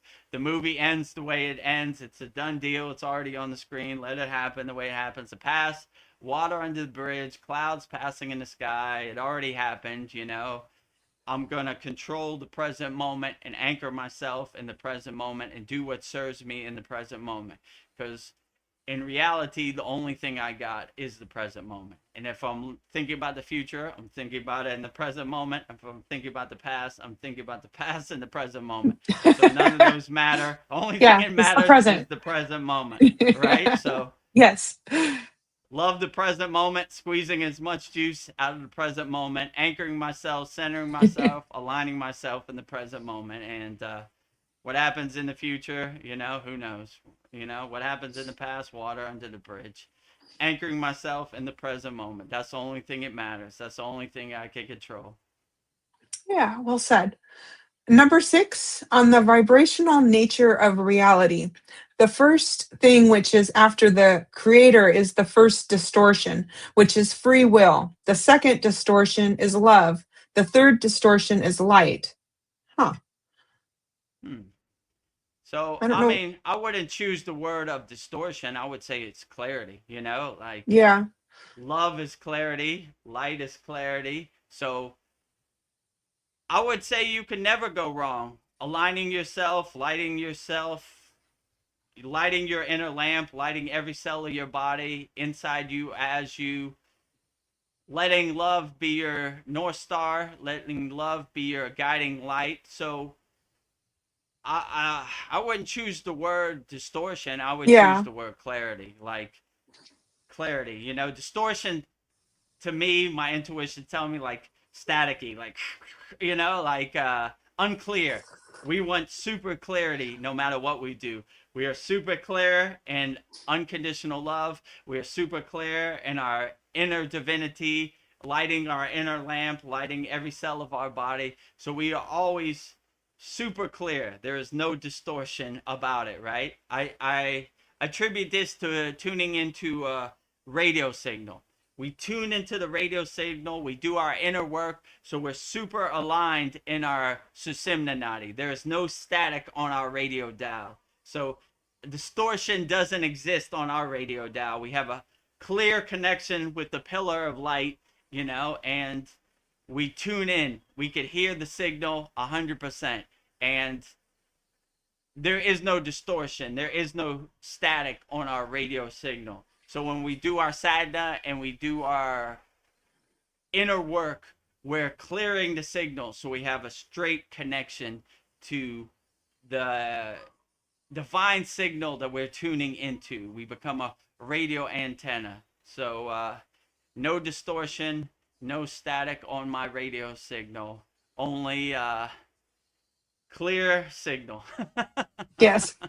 Nice clear channel, like Shiva. Clear channel, the pillar light. Whoop, Yeah. no static, no distortion out here. Only clarity. Clear signal. Woo! I Yes. like this. This signal's coming in HD today, 4K. I can hear anything in this signal, right? All the background noise, everything. I'm getting the direct message, right? The mail is going directly into your mailbox. You don't have to go to the post office to pick it up. You pick it up directly in your mailbox.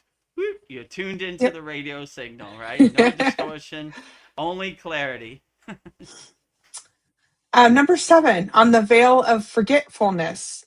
The process of thinning of the veil is a process of the heart becoming more and more open until it is one with the infinite creator.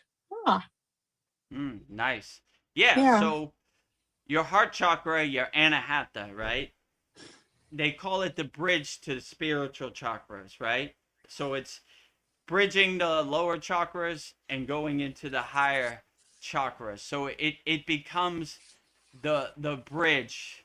So you should always lead with your heart chakra. You can never go wrong with radiating your heart chakra, and your heart chakra is unconditional love, right? So my guru told a funny story. He said when you open your anahata, your 12 petal green chakra, I like it's green, it's like the green light, go, right? Go, unconditional love, right? Don't go to the bank because you'll give all your money away. So when you open your heart chakra, you have unconditional love. You're looking for opportunities to help people. Hello, friend. Do you need some money? Have some money. You have some money. You get money and you get money, right? So that was his inside joke, right? When you open your heart chakra, just don't go to the bank. You'll give everything away wholeheartedly. You're an unconditional love. You're a nuclear power plant of unconditional love. So you should always leave with your heart chakra, your anahata. You could never go wrong with that. So yeah, I agree with Ra. The sixth density being, like, you should definitely open your heart chakra and let your anahata, your 12 petal green flower, blossom as big as possible. Or some people like to see it as like a spinning wheel. The color's green for the heart chakra. So I like to look at it as like a 12 petal green flower blossoming, So always let your 12 petal green flower, your anahata, your heart chakra open, never blocked, right? Yeah. Give unconditional love as much as possible. You get unconditional love, you get unconditional love, you get unconditional love.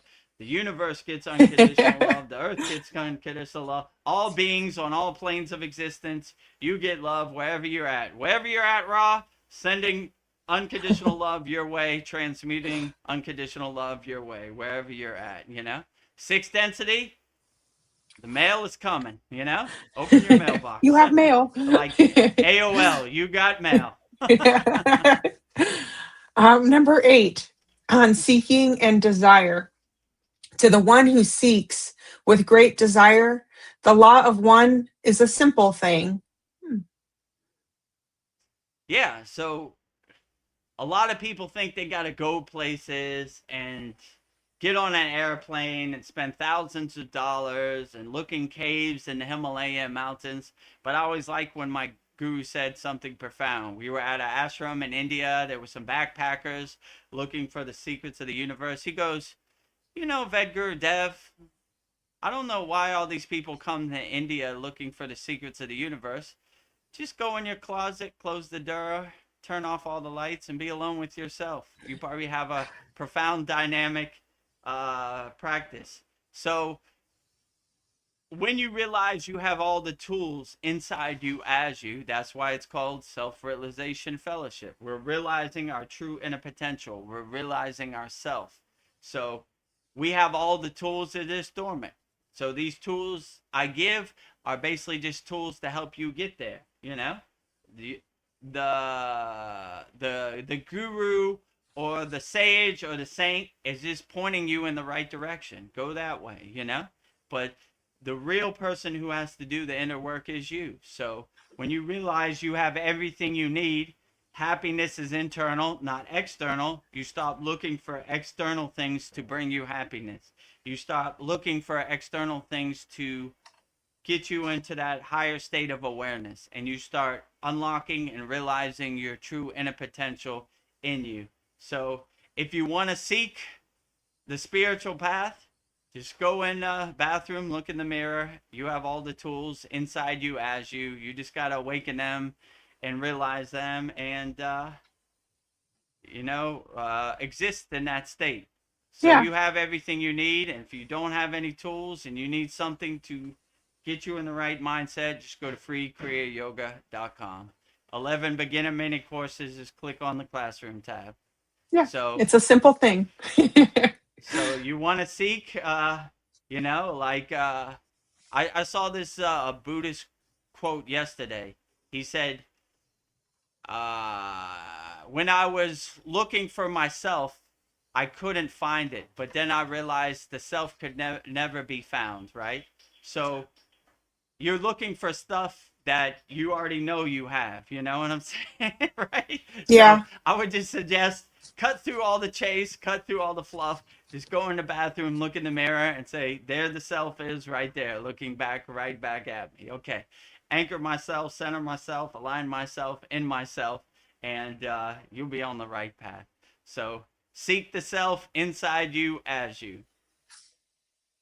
Love it. And number 9 on healing and balance. The heart of the matter is that the mind body spirit complex is a system of energy centers which must be balanced for the entity to find the gateway to intelligent infinity. Yeah. So when you live in a state of equanimity and balance, right? All the techniques we have in our Kriya Yoga Masterclass are meant to balance us and anchor ourselves. We do it on the right side. We do it on the left side. We do it on the Ida, the left side, the lunar solar side, the lunar cool side. We do it on the right side, the Pingala, the solar hot side. So we're always trying to do our inner alchemy and balance ourselves with everything we do. We do an asana on the right side. We do the asana on the left side to always keep ourselves in balance. We do our pranayama breath work on the left side. We do our pranayama breath work on the right side. So we're always trying to balance the two hemispheres in our brain and live in a state of balance no matter what we do. We do a male god, we do a female god. We're balancing it, right? We're creating the divine union of Shiva and Shakti together inside us as us. I always like when they said without Shakti, the universe would just fall apart. They would just fall down. Shakti is the glue that holds it together. So we always want to have that balance of the masculine, the feminine, the Ida and the Pingala, the yin and the yang. So the Shiva and Shakti, the divine union. So we always want to have balance and harmony in everything we do, no matter what we do. So always keep a balanced perspective. We do the right side, we do the left side. Pose, counter pose. Yeah. So always constantly balancing ourselves. Strain the body, relax the body. So we're always keeping that balance, and no matter what kriya or practice we do. So yeah, always balance yourself. That would be a great practice. Yeah. Stay in balance. Well, number 10, the last one, law on the infinite creator. The law of one simply states that all things are one, that all beings are one. There is only one creator. Very profound. Yeah. So we live in a state of omnipresence, a state of oneness, a state of wholeness, never in a state of duality. Duality does not exist in our universe. Like I said, God is here and I am here. Hamsa, I am that. That meaning God. I am God. Soham, God I am. So we never have a dualist perspective. God is over there and I am over here. God is here and I am here. You know, the light merges together in the pillar of light. I anchor myself and I center myself in the oneness, in the omnipresence of God, and other forms of God I see as the oneness of God, the ambassador of God, a chip off the old block, a spark off the sun, a drop of water off the in the ocean. So even though I call other gods, I see them as the one God collective, right? Everything is a reflection of God. God is everywhere and everything. So if you see everything as a reflection of God, you realize God is omnipresent, and the oneness of God is the true path of Kriya yogis and all spiritual people. So we don't live in duality. Duality separates us from our true inner potential. We anchor ourselves in our oneness and wholeness inside us as us, and we realize our true inner potential as omnipresent. I am God and God is me. No separation, no space, no distance. God is here and I am here. I am Babaji and Babaji is me. I am God and God is me. I am Source and Source is me. So when you have that perspective, you always anchor yourself, align yourself, and ground yourself in the divine oneness of omnipresence. Well said. Beautiful. Well, thank you, Vedagurudev, for your enlightening insights and interpretations of the law of one. And I feel like these are wake-up calls for us to navigate this world. And thank you, Paul. These were great. So, yeah.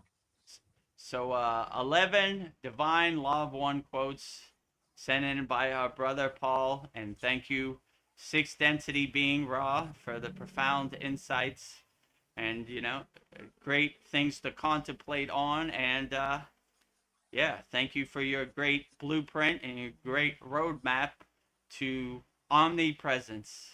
Greatly appreciated. Jai Ra, Sixth Density Being, Jai Law of One. I'm not too familiar, but now I am. Great insights. I loved all the 10 quotes. Outstanding. So 10 Yeah. Law of One quotes interpreted by Vedagurudev, sent in by our brother Paul. Jai, Sixth Density B, Ra. Outstanding. How long have we been on here now? An hour and 37 minutes. Oh, okay. Well, I have something funny Sandy said. She said, okay. Whenever I hear Ra, I hear Ra, Ra, Ra, Rasputin in my head. I hear it too. Ra, Ra, Ra. Ra, Ra, Ra. I need to hear the sound. Hurrah, hurrah, Ra, Ra, Ra. We would play it, but we'd get a strike. Oh yeah, those nice copyright strikes. Yeah. About a month ago, we used to play like a snippet of the asanas, and they copyright striked us. So if you haven't seen the asanas, that's why. They were like, "This is copyright protected." I was like, the music was on there for 5 seconds, and it wasn't even. It was like background music. So nobody cares about music. I heard like even if you hum a song, they'll copyright strike you now. So really, getting more strict with it. Yeah, they were saying that on Joe Rogan. Like, oh my God, I can't even hum it because we got a copyright strike before. What if you're a terrible singer? I was thinking like, I guess AI is so good it discerns it, right? Like, oh, I think that's Back It in Black by AC/DC. Yeah. Strike, Damn. Demonetized. Damn. Damn. Right? Ah. This YouTube algorithm, can I get a break? You know? Nope. No breaks out Ah. here. Ah. Well, it's quiet out on YouTube, so I will forge Oh, it's ahead. okay. Ah, Continue as yeah. always. Well, I saw a title on a video by another guru who teaches Kriya Yoga. I think his name's Yogi Raj. Something. He looks like Santa Claus. But the title of his video was "You Can Reach Samadhi Through Sex," and I thought samadhi was an individual journey because you are dissolving the I, a place where my identity, like Veronica or Vedgari Moksha, melts away, the death of my ego.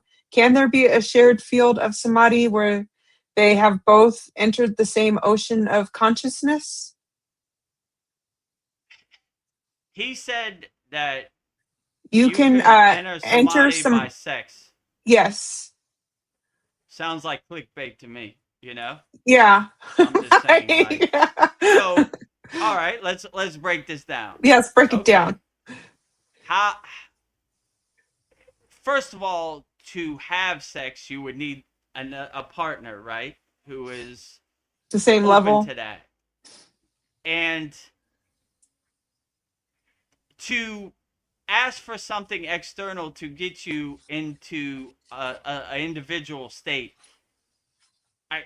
I don't see that path. Could be if you had some you it would be very hard to find a yogini who was open to that because I've never seen it. You know what I'm saying? Like, like I've never had anybody approach me in the Himalayan mountains and say, "I like your energy. Do you want to partake in Yeah. sex to get to samadhi?" Let's, yeah. It just It sounds gross. doesn't. Yeah, it doesn't happen that way. Like, I mean, they do have techniques like, say you find a yogini who's on your same level, which is very hard, almost impossible, but it's happened before.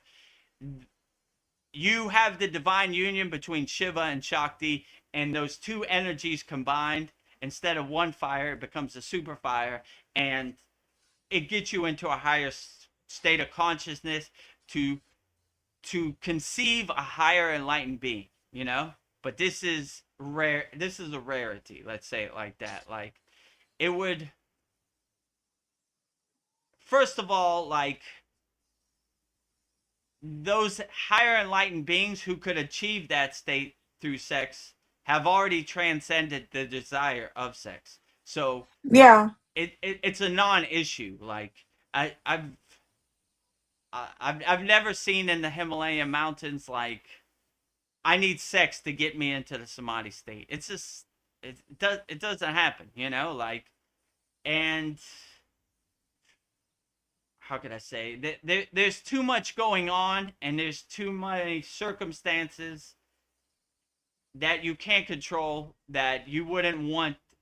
You would want to have all the tools to anchor you into samadhi. I'm not saying it can't happen, but I'm saying I've never seen it. Let's say it, Yeah. right? Like, I can't relate to it.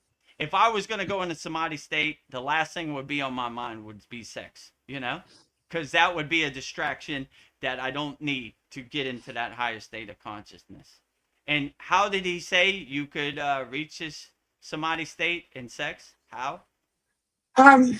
Well, He didn't I go did into what? detail. Yeah, he I don't said need that the it graphic would start details, off. but It would start yeah, off go ahead. like that, but ultimately you'd let go of the sexual desire, and you would meet in samadhi. The sex wouldn't matter. It would like you would. But Yeah. that's like an oxymoron. That's like an Yeah. irony, right? Why Yeah. would you need to let go of the sex unless you had sex? So you're creating a problem for yourself that you don't need to create, right? So just, if you let go of the desire, you would let go of it not having the desire in the first place. Yeah. And I'm thinking it was uh, clickbait, but it got my attention. I'm like, what? uh yeah, no, I I mean, mean, well, both the partners would have to be at the same level too. When they'd have to have both done their inner work. So that would there's be, too many variables to, yeah. Anybody who's ever been in samadhi, you're letting go of all the distractions. You're not yeah, adding more, right? Like, okay, so you need to have sex so you can let go of the desire of sex. What? Well, how about not having sex at all, and I don't have to worry about that? And that's not a thing I have to worry about. You know what I'm saying? Like, yeah, you're creating too much blockages and walls for yourself, right? Like, I've never heard a yogi or yogini say, you know what, I'm going into samadhi state today. I need to have sex. It just doesn't happen that way, you know? oh yeah, Like, they're shedding all those desires like a long time ago, right? If you reach that state of samadhi, like, that's almost a non-issue to you. I mean, there's no opportunities for that anyway. yeah. If you were in the Himalayan mountains and you were searching for sex, you might be searching for decades. You know what I'm Oh, he saying? was talking Yeah. about householders, that it was possible for Uh, householders. So yeah, possibly. That's a different situation. I'm sure a householder like Lahiri Messiah has been able to transcend that, you know, but they're not attached to the desire, you know, like they're more doing their duty to, how could I say, keep the family energy going, you know, or when I leave my body in Mahasamadhi, there's somebody to carry on the lineage or the parampara. You know what I'm saying? So yeah, I don't know. it sounds It's like a a beautiful thing if it could actually happen. Like you would share the same consciousness, I'd imagine, but I have no direct experience with this. I'm like, I don't know. then you get into your. I mean, what partner out there can match Lahiri Messiah's Yeah, divine Shakti energy? I don't think his wife could. So I don't. I find that hard to believe. It's like no matches. So you know who's yeah, a match for him? Babaji. You know, yeah, like that's.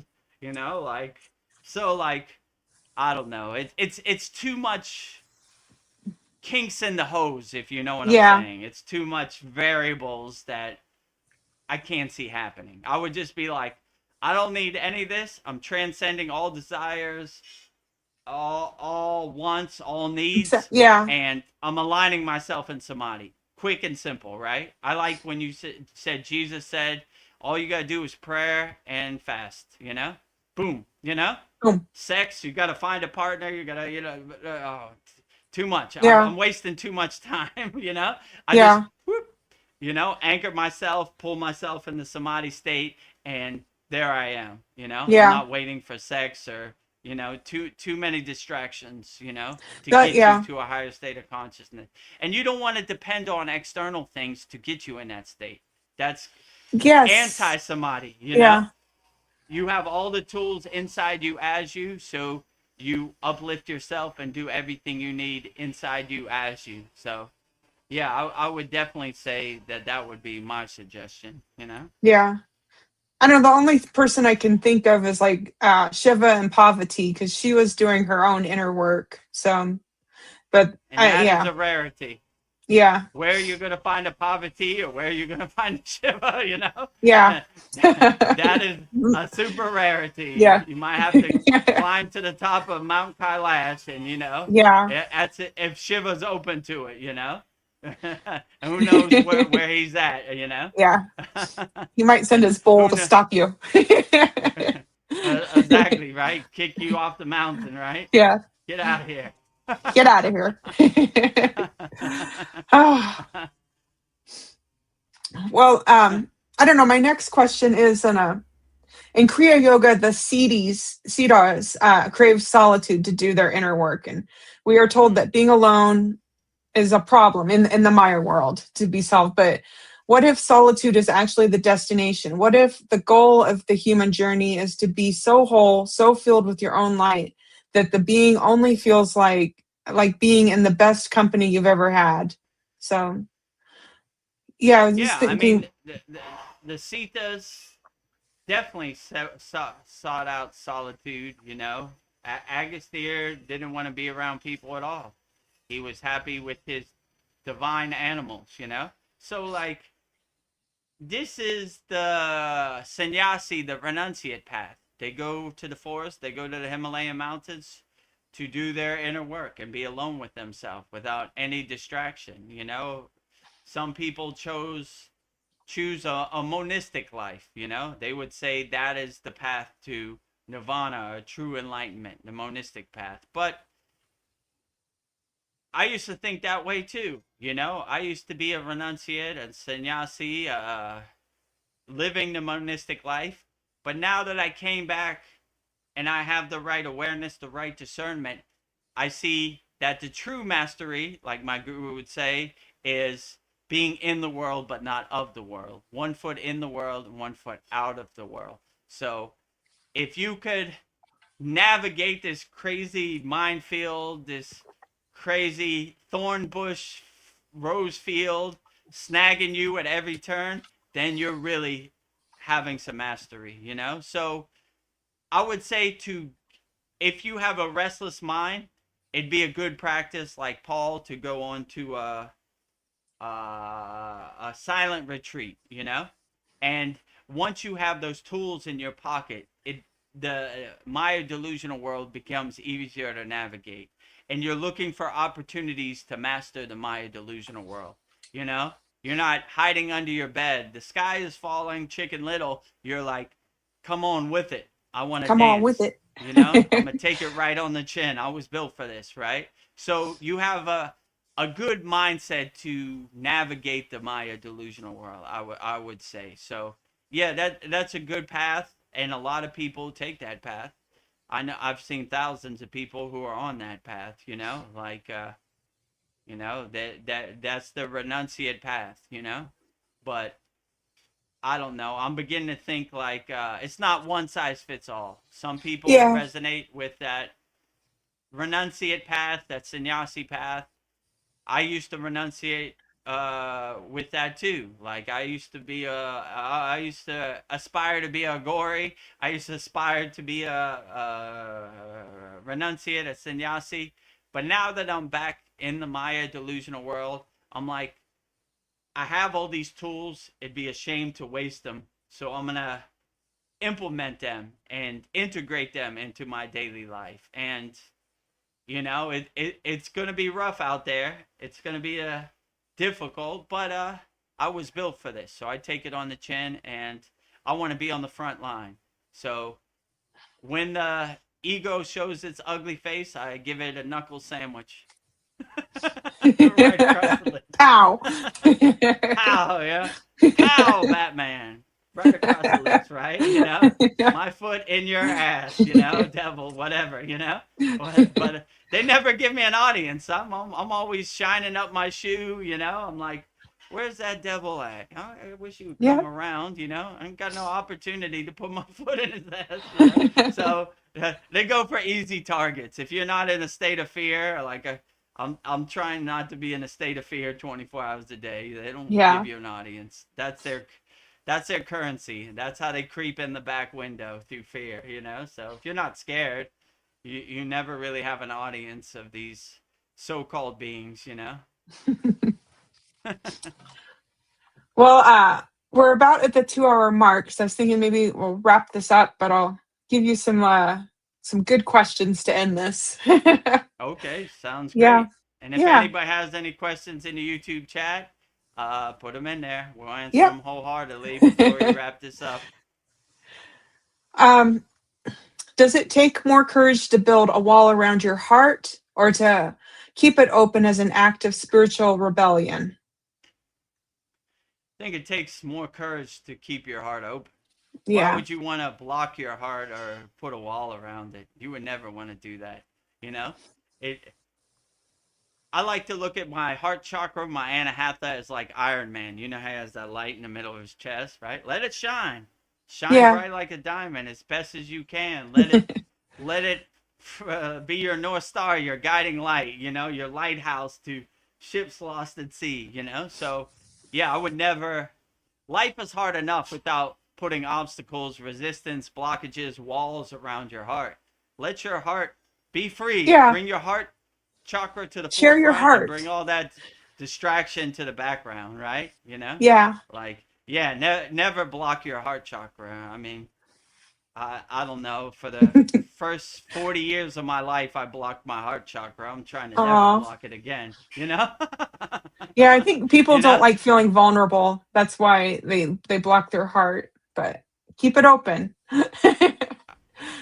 I mean, Yeah. you just gotta have the mindset. No matter what this world shows you, unshakable mountain, right? Yeah. So you can never be vulnerable only if you admit to yourself that you or believe you're vulnerable. I'm not vulnerable at all, right? I let my heart chakra shine as bright as possible. You know, Yeah. I like sometimes when I go to like a store or I go to the mall, I like little babies like smiling at me. I want my I heart bet. chakra to shine as bright as possible. Like, and if other people are offended by it, Yeah. none of my business. Oh, You know, yeah. They don't I'm like me. I'm trying to Okay. be my true, authentic self. Vedagurudev sent me a video. It was like beautiful. Be yourself to the fullest, and Yeah. I always like that. Just be Yeah. yourself. Be your true authentic self. Don't worry about none of these people. They don't matter anyway. You know, who cares what your neighbor thinks? Shine bright like a diamond. Just be like a Yeah. nuclear power plant, Be full. a sun that blinds people. Like whoa, you know, Oh, you gotta melt get the some. wicked, melting the Wicked Witch of the West and the Wizard of Oz. Melting, you Ah! know, melting all those lower frequencies. Melting, melting, you know, like too bright, you know. And this guy brought the sun with him inside the mall, right? Yeah. You Shining bring your bright like a light. diamond. Ah, Hello, beings. Bringing the light. You get light, you get light, you get light. Have light, will travel, yeah. right? Showing up in an area close to you soon as Yeah. possible. Have light, will travel, you know? Yes. You need light, I'm coming your way, wherever you're at. What did you bring me? Transmuting, Light. sending light your way, right? If Ah, you're vibrating on lower frequencies, you might you know, like might be what's too that much. movie I saw? Sinners, right? When the sun comes up, all those Yeah. vampires turn to dust, you know? Yeah. Burn up. Swaha. Doing their dirty work in the darkness, right? But you bring the light, like what? It's midnight. Why is it so bright? This guy brought the divine light with him. Have light, will travel. Ah, get out of here. Head for the Ah. hills. Melting, melting. Melting. Ah. Let's see. We're talking about solitude and I don't know, God, not talking. Is the void of being alone in a prison, or is it the place where Mm. you finally meet the creator? Oh, it's definitely not a prison. If you have the right mindset, the right discernment, the right discrimination, it's a beautiful place where you have tea with the creator, like my guru said, having tea with the creator, you know? Yeah. So, yeah, definitely darkness. Uh, First of all, like I said, have light, will travel. I bring my own light to the party. Yea, though I walk through the valley of death, I should fear no evil, because my sword and my staff comfort me, right? So, not scared of darkness, have no fear of it. I see the beauty in darkness, you know, and it's a good opportunity to be alone with yourself and have tea with your inner divinity, your God connection, the pillar of light, or whatever visualization you want to have, you know? So, yeah, definitely not a prison. Oh, I think it's a Yeah. beautiful place that I aspire to go to every second of every day, to be honest, you know? Yeah. So, yeah, I never thought of darkness as a prison, you know? So, even if you're in prison and you get in a situation and you're in darkness or whatever they call it, solitary confinement or the whole whatever they call it in prison, use that opportunity to reach a higher state of consciousness, to meditate. There've been a lot of people who have found meditation through the confines of prison. So even if you're in a bad situation in the hole in prison or whatever, use that opportunity to go inside you as you. So yeah, never a prison. Even if you're in a physical prison, I would see the shining light, the silver lining around it, you know? So I would use that Yeah. as an opportunity to do my inner work also. Well, Jay Close here. He says, "Hi guys. I haven't seen the divine white light for a while. I hope you guys are doing well. I'm doing well. Good to see you, Yeah, J-Clo. we're doing great. He explains us as the divine white light. He well, he says, "Hi guys, I haven't seen the divine white light for a while. Hope you guys are doing well." So, well, I I'm hope you sure see it soon. your divine white light is inside you as you just Yeah. don't get frustrated or irritated about it. The light is at the end of the tunnel.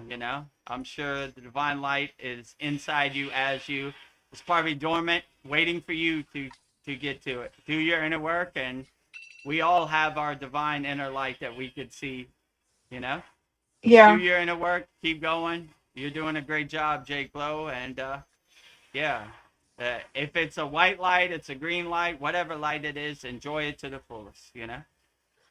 Well, you just answered his next question. He says, maybe I have went down in frequency. You can come up. Yeah, it's not Is the this end your all be mood? all. I was saying in the beginning, even if you have half an inch, you're still in the game, right? Yeah. So you're still in the game. Tomorrow's a new day, you know? Uh, every day is not the best day. I like when Patanjali says in the Yoga Sutras, the line to God is not a straight line, it's a zigzag. Even Vedagurudev is on the path, falls off the path. Only thing, I dust myself off and don't give up. Keep going. All right. I ate the bag of Skittles today that I saw in 7-Eleven that was calling me. Doesn't make me less of a yogi. Keep going, Yeah. you know? Well, Keep can you, going. Dust myself off and go. yeah. Can you just raise your frequency by just being in a good mood, by just being happy, by your Yeah, thoughts? absolutely. You are in control, raising your frequency. Don't let anybody control your frequency. You are the creator of your frequency. You are in control of your frequency, and just don't attach to anything. Something happens to you. I think you said in our last live stream your lawnmower broke. All right, whatever, it happens. Things come and things go. They Yeah. break. I'm a problem solver out here. I fix it, and I always raise my frequency. But I'm never Yeah. gonna lower my frequency. Never. Unshakable mountain, no matter what happens out here. Naveen Arjuna, he says, Namaste, everyone. Namaste. I got the YouTube playing in the background while I'm working away on the computer, but I'm here. I'll holla at you later, Mr. Vedgurudev, if you're free. Okay, whenever you're ready. I'm always available in the Vina Juna to work on our upcoming plans. Let's see what happens. Glad to have you here. And shout out to Naveen and shout out to Wendell in Lancaster, California.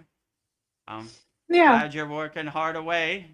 And whenever you're ready, shoot me a call and let me know Holla. what the plan is. Holla at me later. J. Clo, you're such a sweetheart. He says, you guys are the best. Thank you. See you Sunday. Well, thank you, J. Clo, for being a loyal subscriber and showing up. Thank you. Yeah, thank you, J. Clo. All the best to you. Glad to have you here. You're always welcome.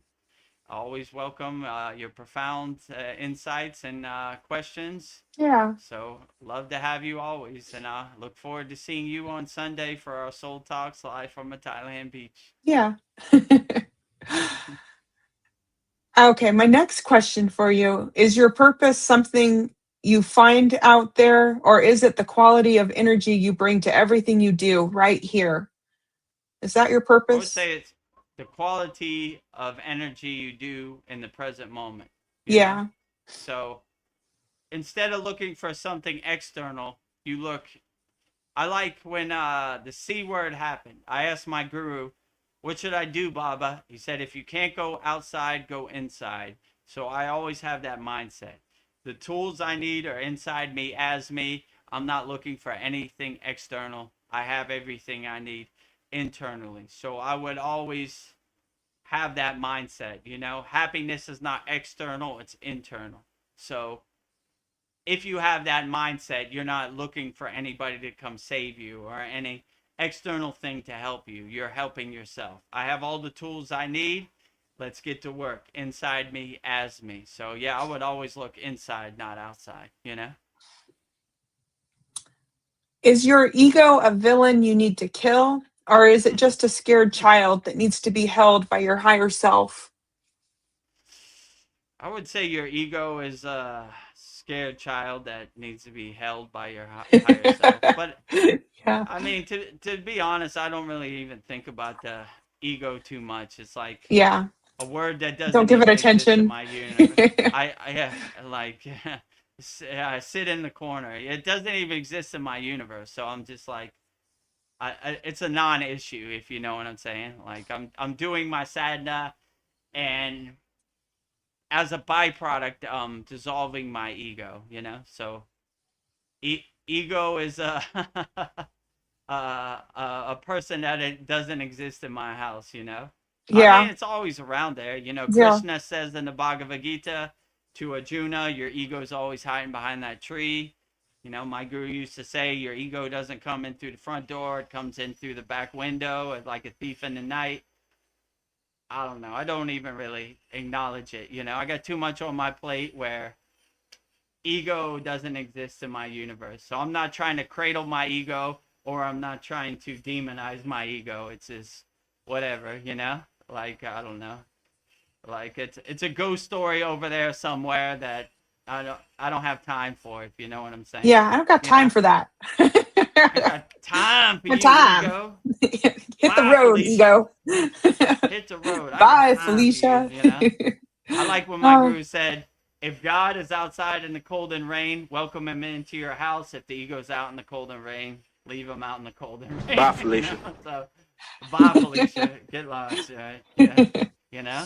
Hey, what do you think of Donald Trump? You thought he posted a picture of him as Jesus? Bye, Felicia. You know? bye, Felicia. Got time for you, ego, you know? You don't exist in my universe, you know? I got enough on my plate without worrying about that, you know? Yeah. Oh, Darren Carter is here. He says, "Morning, gang," and a big, beautiful red heart. Thank you. Namaste, Missed you. Darren. Glad to have you here. I miss you, Darren. All the best to you, Darren and Donna in the UK. Glad to have you as always. Well, here's a I thought. saw Darren posted a quote. Yeah. I forgot what it was at. It was on our last Soul Talks. He was like, I was dying laughing on the ground when you asked Vedgari Moksha, the Romans who killed Jesus wrote a book about Jesus. I was like, the irony of that. Yeah. Yeah. I was like, yeah, you're right. Now that I reflect on that, that was pretty Yeah. Like, funny, oh, they right? wrote a book What about. what a good How- joke, right? yeah. We killed your Lord and Savior, but we're gonna tell you a story about your Lord and Yeah. Savior. That's pretty twisted. No thanks. I'm good. I'm good over here, right? You know, you know. Ah, the irony. Yeah, the Here's a irony. thought. Is the universe silent, or are we just tuned to the wrong frequency? I mean, is it silent, or are we tuned to the wrong frequency? Maybe we could. No, We're just. I mean, I wouldn't overthink it. I think you're doing a great job. Everybody out there. So I wouldn't. The universe and all this stuff, I always like to say a God defined is a God confined, right?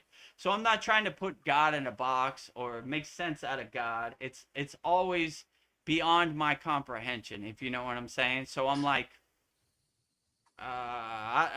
what frequency it's vibrating on, I have no clue.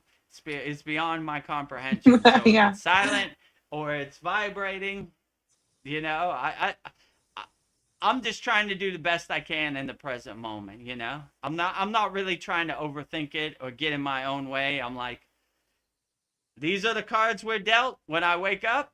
Let's play the best we can with it. Is it silent? Is it vibrating?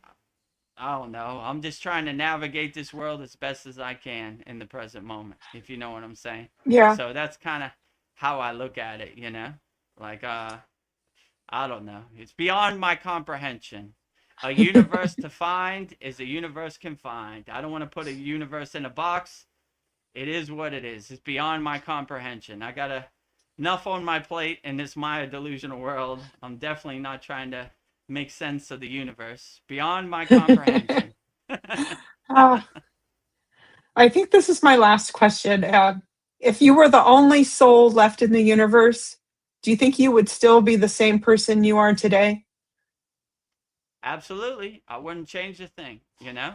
I would try to, it would give me the opportunity to be a better soul, actually, you know? Like, I wouldn't be like Chicken Little and hide under my bed. I would be like, these are the cards I'm dealt in the present moment. These are the cards I'm playing with. I'm the last person in this universe. Woo! This whole Woo! universe is my playground. I'm going to enjoy it to the fullest. I'm a Bogar. I'm an I'm both. enjoyer. I'm a bogey. I'm Boganantar. Like, let me enjoy it, right? No distractions, a bunch of talking. Let me use this opportunity to be alone with myself. So I would definitely see the silver lining of it, you know? And what a blessing. All these billions of people aren't here no more. It's only me. I'm going to Yeah, enjoy that was this a to the playground. fullest, you Woo. know? Now I'm super the king of my castle. I could do whatever I want, right? Yeah, now it's a playground, you know? I could do whatever I want. Like what's Sounds pretty that movie? exciting. I Am Legend with Will Smith, right? All the Yeah, people die, and he goes to the movie theater, watches, goes to the DVD rental place, gets whatever movie he wants, you know, drives whatever car he wants, you know, does whatever he wants, you know. yeah.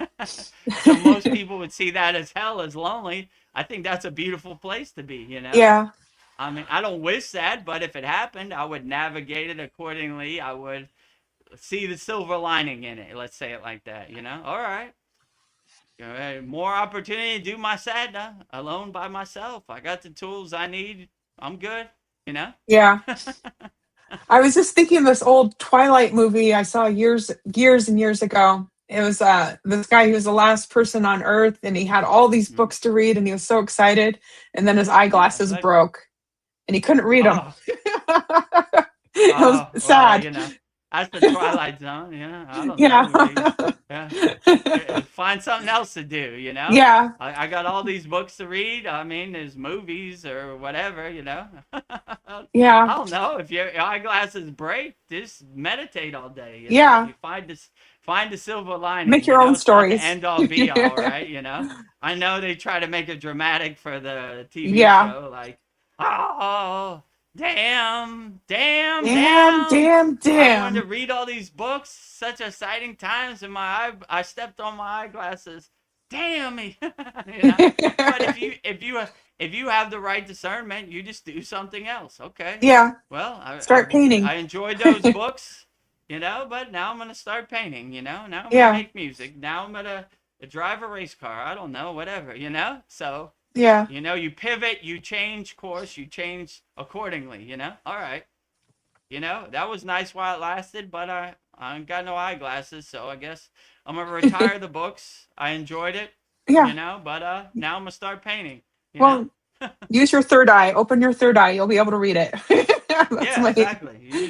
Use your third eye to see, you know? I saw this one quote. I liked it. It was in the kingdom of the blind, the one-eyed man is king. So, Mhm. meaning your third eye, right? So if you Yeah. could see with your third eye in the kingdom of the blind, you are king. So same thing. If you break your glasses and you're blind, use your third eye, and Yeah. you are You got to king back of up. your castle. Ah, So that kind of defines the Maya delusional world. yeah. In the kingdom of the blind, the one-eyed man who opens his third eye is king. You know. That's beautiful. When all these people are delusional and sleepwalking with their eyes open, you are king because you have your third eye, your pineal gland open. You know, you're at Yeah. our higher state of consciousness.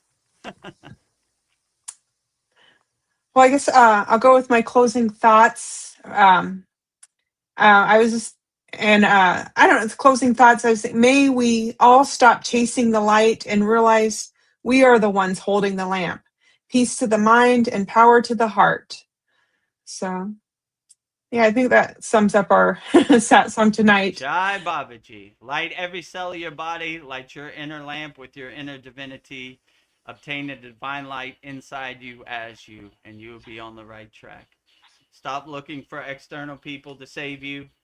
Light your own inner lamp. Yeah. Don't wait for nobody. Save yourself. Go in the bathroom, Yeah. look in the mirror. The Savior is looking right back at you. Don't wait for nobody. And then I have a prayer to thank Adi Yogi for bringing Kriya Yoga to the world. First, I want to say, I bow to the infinite silence, the source of all movement, and the stillness within the soul.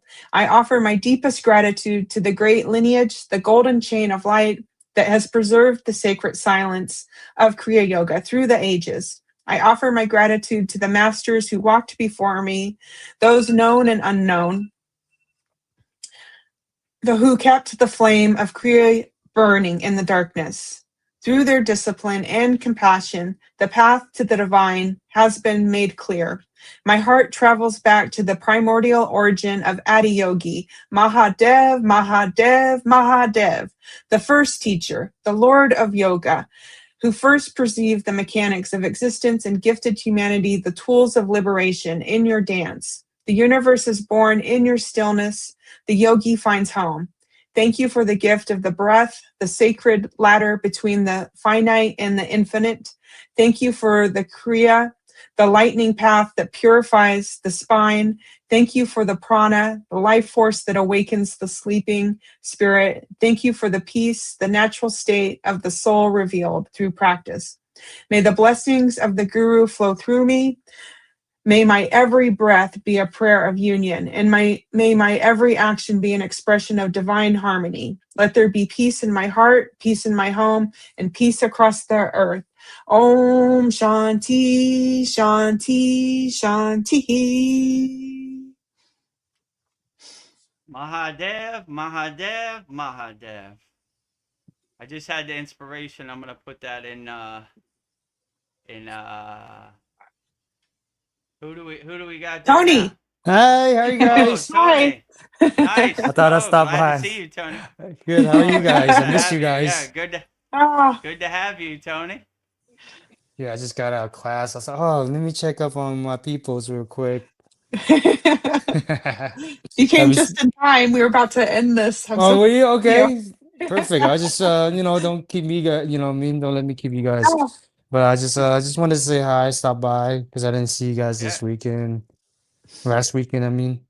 Yeah. Yeah, how are you I'm guys? always glad to have you, Good. Tony. You're always welcome. Glad to have your energy. Yeah. Oh, thank you. I appreciate it. How was your class? It's good. Yeah, usually I have jujitsu on Monday, Wednesday, and then I do it in the morning on Tuesdays and Thursday. So I just got off a little not early, but I was like, oh, let me check in real quick. I thought you guys would be done by now, but I just checked in and it still say live. So I was like, oh, let me stop by and say hi real quick. Yeah. Yeah. Oh, Darren says, namaste, Tony. Oh, hi, Darren. Namaste. Let the love fest begin. Yeah, it's like we're at Saturday class. Yeah, I miss Saturday. I'll be at Saturday class this weekend though, for sure. Yeah. Okay, great. Yeah, this Saturday, our 113th class, we got 4 new techniques. So Nice. It should be great. Yeah, I miss it. Yeah. So what's new? Anything new? I know I just stopped in. I didn't know what's going on. Friday we have a holy yagnifier, new moon. Oh yeah, I need that. Change your request. Oh yeah, I need to add one. I have a friend that's going through it. We need to burn it off. Oh yeah, email me your request. Yes. We'll burn it up for him. You know. Yeah, he's going through it. So we're gonna burn that off for him. He's stuck in the Maya right now. He's stuck in the illusion. So we gotta help him get through it. You know. We gotta send that lighthouse to ships lost at sea in the Maya delusional world. Yes, for sure. Well, I and Vedagurudev are talking about the ashram, and the only thing we're missing is the money. So I bought a bunch of lottery tickets. So okay. That's what I'm going to be asking for in the Holy Yagnifier. Goddess Lakshmi Devi, clear the path to abundance. Right? It's okay. We're planting the seed. We gotta just keep sprinkling some water on it. Yeah. It'd be Planting the close to us, seed. not too far from us, you know. I Yeah. mean, probably like what, like a few hours up? Yeah. Yeah. Oh. Yeah, just need the money to buy the land, and there we go. Yeah. Yeah. So, yeah, It's gonna happen. We put it out in it the ether. is. Yeah, I feel it. I believe it. I Ah, see it. yeah, I I it's know mean, it. like, there. look what's happening now. So, you know what I mean? It can only Yeah, get Yeah. better, you know. It yeah, doesn't stop there, right? yeah. We've gotten so True. far in 2 years. Absolutely. It's unbelievable. Yeah. Ah, well, yeah.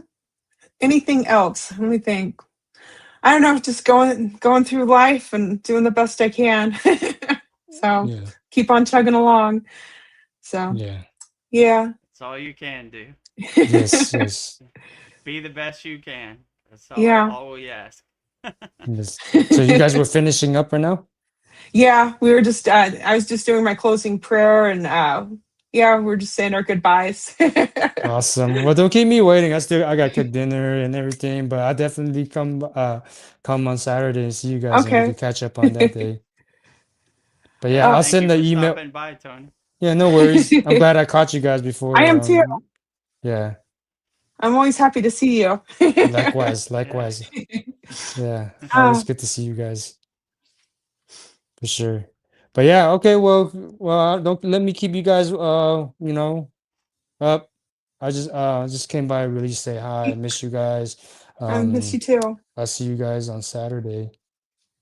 Yeah, miss you too. Look forward to seeing you in our 113th class on Saturday. Yes, Thank and you for that's it. stopping by, Tony. Always welcome. We always Yes, Yeah. appreciate your energy. thank you. All the I best to appreciate you and it. your family always. Thank you. I appreciate that. I appreciate that. And I'll send you that email. Yeah. Yeah, send me the email for the Yagna. It's Friday, May 1st. Yes. Yes. We'll do Thank you. New Moon Holy Yagna Fire. Yeah. I mean, it's been helping me. I don't know. I mean, life's been pretty awesome since, you know, so, you know, Yeah. I don't know. I'm gonna Yeah, keep no on. complaints. No complaint here. So let's burn up whatever you're doing. Vedagurudev, keep doing Keep it. doing. There's Mahadev, a great Mahadev. My dad, my dad. Yes. Mahadev. There's a I don't great know. Ever since I've been testimonial saying from that, the Tony. banana man been helping me out. So I don't know. Ah, The Mahadev been oh, helping me. Naveen Yeah. Arjuna says, "What's up, Tony? Sounds like Hi, life is good Naveen. for you." Oh, life is awesome. Life is awesome. Can't Ah, complain. Can't complain. But yeah. But yeah. Well, okay. Well, I'll well, see you guys on yeah. Saturday then. Okay. Okay. I'm gonna start Thank you cooking for Okay. stopping dinner by. and then yeah. See you guys Saturday. Okay. Talk to you Take guys care. soon. Have a great week, Tony. Thanks Bye for bye. Yeah. stopping by. Yes. Bye bye. Well, Darren says, do some numbers for the English lottery. I'll put them on. Do you want me to read the numbers to you, Darren? Oh, they have a lottery in England also, in the UK. That's interesting. Yeah, they have a Thai lottery too. You know, Let me see. maybe I guess I I'll give should him play my. it. Um, How many numbers does the English lottery have? In Thailand, they 6. only have. Oh, they have 6 in Thailand too, but it's only 1-digit numbers in Thailand. So Oh, 6. Yeah, you know how in America it's like 36, 54, like that, right? 6 yeah. numbers. In Thailand, it's like 1, 5, 6, 8, 7, or something like that. You know. Oh, these are my numbers, so we're putting them out there. Like, come on, Powerball. Put them out there in the universe. God is Lakshmi Devi. Clear the path to abundance, wealth, and prosperity. Yeah, and I'll To the buy that land, Powerball. land in Thailand. Mega Millions, California lot, what's it called? Super Lotto, Yeah, Powerball. yeah, I got Powerball, Mega Millions, and Super Lotto Plus. So Nice. yeah, Can't lose. One of them's got to hit. yeah. Yeah, do Fridays, Darren Carter. See if it works. But Darren says if you do 6 lines in the comments, I'll do Friday's lottery. Okay. Ah. And Naveen Arjuna says you can't win if you don't play. That's right. Yeah, that's their motto, right? A dollar in a dream.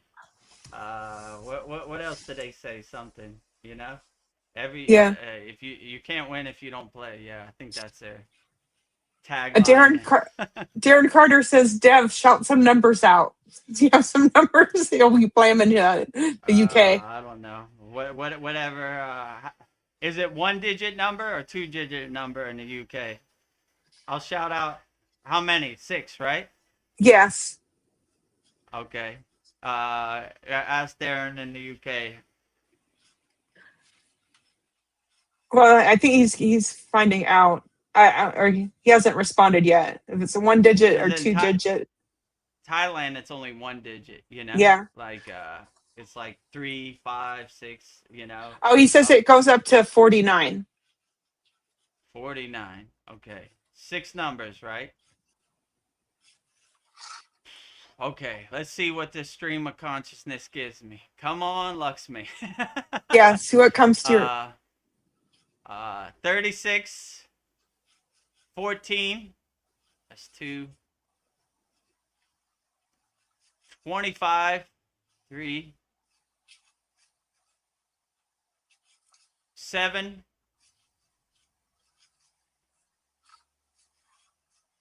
And 2 more. I'm rolling the wheel right now. It hasn't stopped yet. Okay. 42.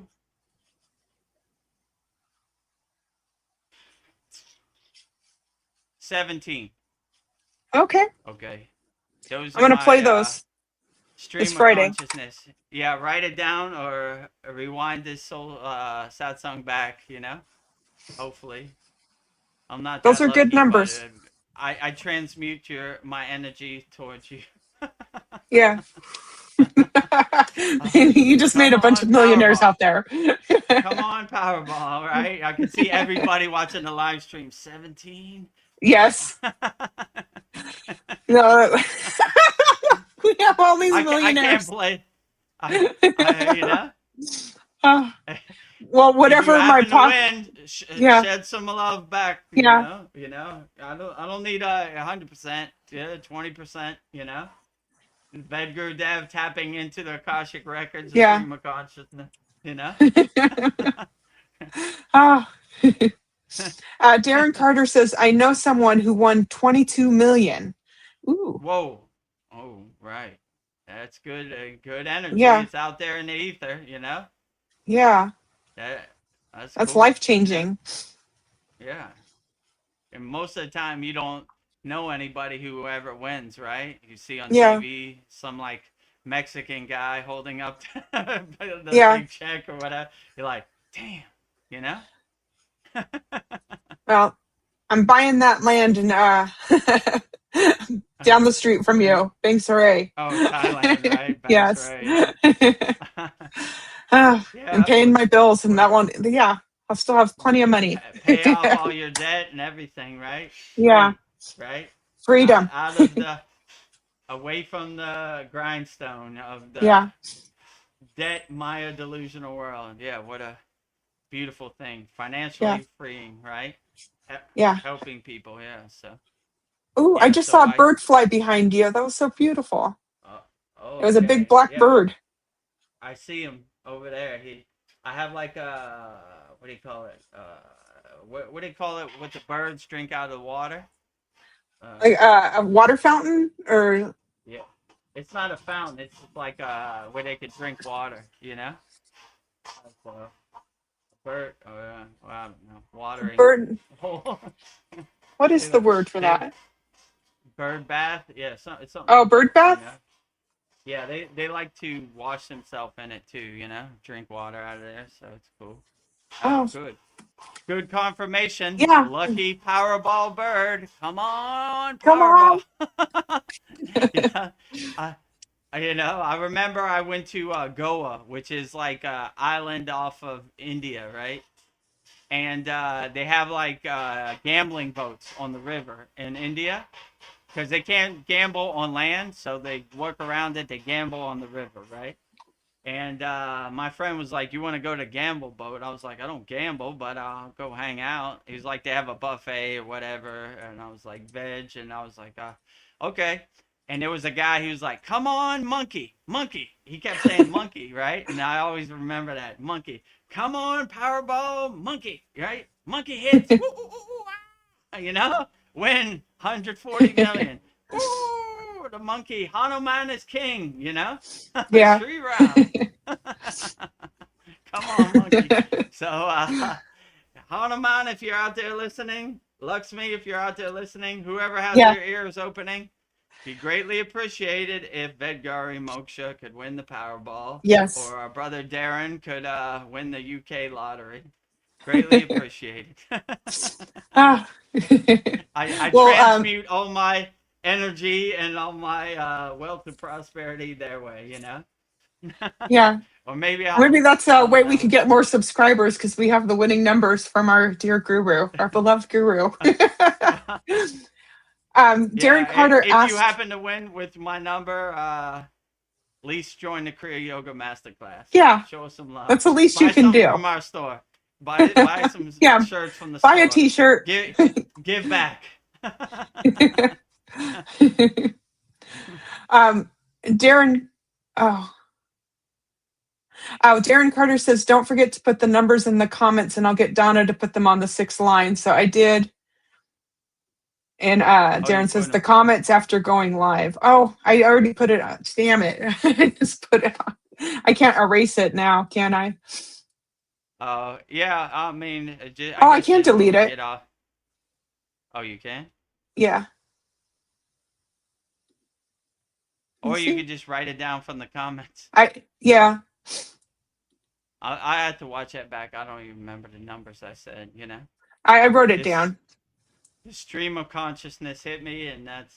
You're like, I see the wheel is spinning. The wheel of fortune is spinning. 17, Yeah.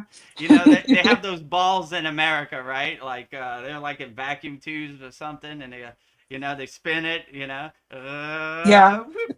17, Okay, 17 to show it to you, put it in there, and come on, Powerball. Come on, Super Powerball. Lotto Plus, or what's the other one called? Mega Millions, right? Yeah. Naveen Arjuna says that's such a dope setup. Honored to have stepped foot in there. Yeah.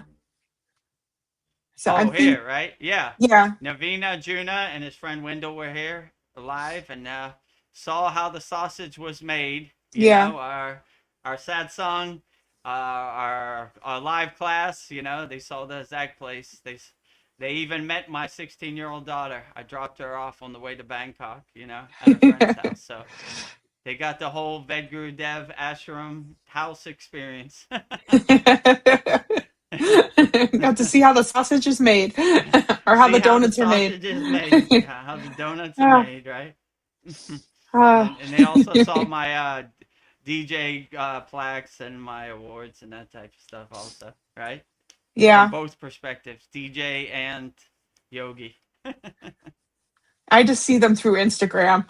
I want to see them live too. One day you'll see in the flesh. Right? Yeah. Oh, here we go. Darren has a comment. He says, do some numbers each week. It can be the ashram fund. Donna will set up an account for the Kriya Yoga School. Yes. Nice. Maybe that's something maybe on Saturday's class. I call the Powerball numbers. Yeah. On the live stream. Yeah, maybe. Do some remote viewing in your mind. Yeah. I gotta dust off my remote viewing yogic technique, right? To go into the future. I see the wheel spinning. I see the wheel spinning. Yeah, it's you know what? We have nothing to lose. It'd be a good experiment. Maybe that's how we'll end the class. Like, okay, what are the numbers? on the class, right? Yeah, you got to Yeah. remind me the Powerball Yeah. numbers or the UK numbers. So Uh, in America, what did the numbers go up to? 100, right? 99. I Or believe it was like seven. Um, it's not 100. I think it's like in the 70s. Let me see. no, it's a two-number digit, but Yeah. maybe it's 99, you know? Yeah, I know it doesn't go 3 digits. It goes 2 digits. I mean, I think I still have my Powerball number from 4 years ago. I saved it, you know? Maybe I'll try to meditate on that, right? I got a Yeah. 3-year-old Powerball ticket from the gas station in California. Meditate on that, right? Yeah. Let me see. Yeah, that's Yeah, because I interesting just for did our a quick Saturday pick. I didn't do class. the fill out the numbers. Oh, you did random, right? Like Yeah. the computer picks it. Yeah, that's what I usually do too. Yeah, that's funny, right? Our weekly class, the Powerball numbers are. Yeah.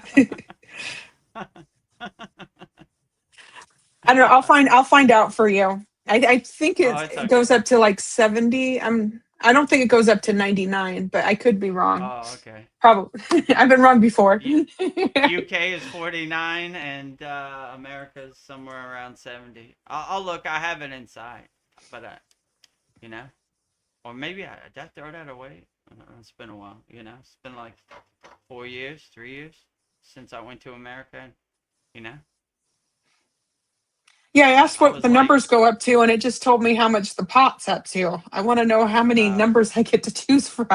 I'm like, I know at the ah. gas station they have these little tickets, and you Yeah, put I the should. I'll number just grab a and bunch of tickets and. with a pencil, right? You know, you put the pencil in. You know, they put it in their computer and spit out a ticket. You know. Yeah. Well, the Mega Million one's this Friday, and that one's the most. It's 178 million. So I'll take the numbers you gave. Ooh-wee. Yeah, I will pay. Yeah, I'm just imagining like I could like we'll set up our spiritual yantra Sanctuary. sanctuary. Oh, well, and, I could pay for a plane ticket for everybody to come visit. And Yeah. we'll have to get the biggest Sri Yantra ever, right? Yeah. Like a 3D pyramid one, right? To Yes. give back, right? You know. And anytime I get money, I give back. You know, buy the biggest big Babaji statue I Oh, can that would be find or whatever. amazing. Yeah. Yeah. Like a Sri Yantra like sculpture. Yeah. Yeah, like a Ooh. 3D pyramid, like I have one back here, but Ooh. yeah, yeah, that'd be I cool. would I would sit underneath it and meditate. Like, ooh. Exactly, right? Darren says they draw 3 times a week here, Wednesday, Friday, and Saturday. Which day shall we do? I guess Friday Maybe next. Friday. Why? Yeah, it's I think the holy. Wednesday's already gone. Yeah, Holy Yagna would put it in the air. When is California again? We're right. It's Wednesdays, Fridays, and I think it's Saturdays too. Oh, So California too, right? yeah, Okay. All right. Well, yeah. that's a good confirmation. Darren knows somebody at 122 million. All right. I say All right. Friday, Channel their Darren, energy. Yeah, because Friday we'll do the Holy Yagnifier in the morning yeah, and put our intentions in there, you know? yeah. I think if we're all praying together, all of our intentions, it'll be more powerful. Yeah. Maybe for your Yagna request, write it out with the numbers and I'll put the numbers in the Yagna too, you know? Okay. Yeah. Oh, and I could help out Mariana. No more money problems, Mariana. Like, Right? Right.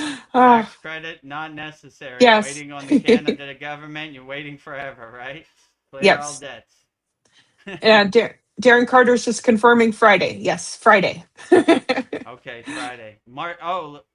May 1st, starting off the May, new month of yeah, May on the right May foot. 1st. Winning the lottery. Yeah. Outstanding. What better way to start off the new month of May 1st than winning the lottery? Yeah. Nothing better. Yes, and I'll take some sculpting classes and make my own Babaji sculptures and sell them in the shop. I'm like, sky's the Outstanding. limit. Ah, Dollar and a dream. I think yeah, it's $2 now. $2 and a dream. yeah. And Darren Carter says I'll do it every Friday. Me too. Friday it is. Outstanding. Friday fun day. Yeah. Oh, Yeah. Friday. oh, I'm blissed out. Vedagurudev, what do you want Okay. to Well, I guess do? let's end it on a high note. Winning Yeah. the California lottery, winning the UK lottery. Yes. Putting it out there, letting the universe fill in the blanks, fill in the steps. Yeah, let's wrap up our last satsang of the month of April, our April 29th, Vedgurudev's live Kriya Yoga Q&A satsang with me, Vedgari Moksha. I almost said I'm Vedgari Moksha. You Me, can be Vedagurudev, and Vedgari Moksha, and special guest Tony. Thanks for stopping Yes. by. Appreciate it. All of our Kriya Yoga Masterclass members are welcome to stop by anytime. Just click on the StreamYard link in your school DM, and we'd love to have you. You're always welcome anytime. So before we wrap it up, we'll tell you about the ways you can support the Kriya Yoga Masterclass. The first way to support the Kriya Yoga Masterclass is by practicing Kriya Yoga. We have a great offer, lifetime membership, one-time payment, only $200. Never pay again, one-time payment.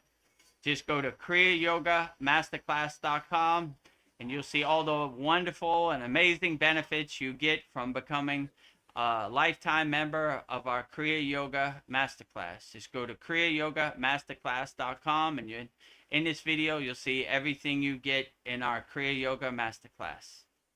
Welcome to the Kriya Yoga Masterclass, the #1 yoga community on SKOOL, where dedicated seekers learn the sacred practice of Kriya Yoga to awaken peace, clarity, and higher consciousness. If you're ready to go deeper, the Masterclass gives you everything you need to build a powerful daily practice and awaken your true inner potential. Inside the community, you'll receive powerful, unlimited access to Saturdays, live weekly Kriya Yoga classes. Sundays, Soul Talks live from a Thailand beach. Wednesdays, live Kriya Yoga satsangs. Bi-monthly full moon and new moon holy fires. 500 plus on-demand training videos. And the best part, you get it all for only $200. Lifetime access, never pay again, invest once, practice for life. If you feel the calling to awaken your true inner potential through Kriya Yoga, go to kriyayogamasterclass.com and join our Kriya Yoga Masterclass today. If you would like to awaken your true inner potential, go to kriyayogamasterclass.com. Right now, lifetime membership, $200, one-time payment, never pay again. Just go to kriyayogamasterclass.com, click on the yellow pay $200 button, one-time payment, never pay again. And you'll be in, and you could be in our sacred sanctuary, our walled garden. Like my guru says, money back guarantee, probably the best $200 you'll ever spend. Saturday live classes, bi-monthly full moon and new moon holy yagnifiers. A lot of great value. So join me, Vedagurudev, and Vedgari Moksha, and all of our members in our Kriya Yoga Masterclass.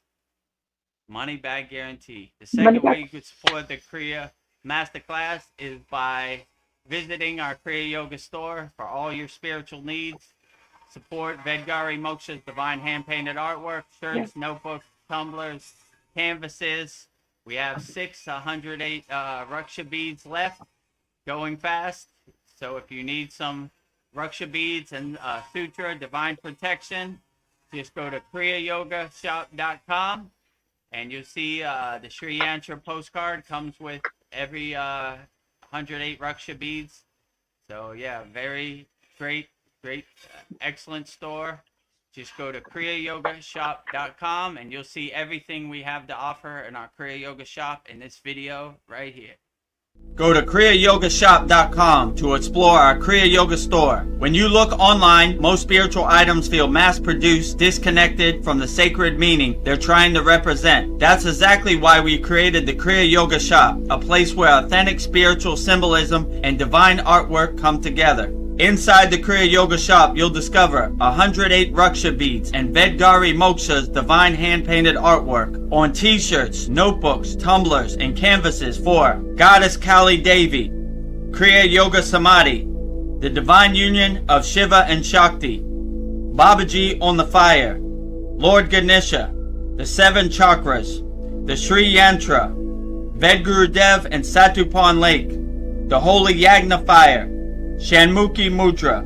Imagine bringing Vedgari Moksha's divine hand-painted artwork into your daily life. Go to kriyayogashop.com and make your purchase today. Go to kriyayogashop.com, make your purchase today. Support Vedgari Moksha's divine hand-painted artwork on shirts, notebooks, tumblers, canvases. We have 108 Raksha beads, 1 mala, 6 left. So just go to kriyayogashop.com for all your spiritual needs. And the last way you can support the Kriya Yoga Masterclass is by joining our free Kriya Yoga School. The website is freekriyayogamasterclass.com, and it's 100% free. No money, no pressure, 100% free. Just go to freekriyayogamasterclass.com, click on the yellow join group button, and you're in. 11 beginner mini courses to give you some tools to help you navigate this crazy Maya delusional world. So in this video, you'll see everything you get by joining our free Kriya Yoga School, freekriyayoga.com.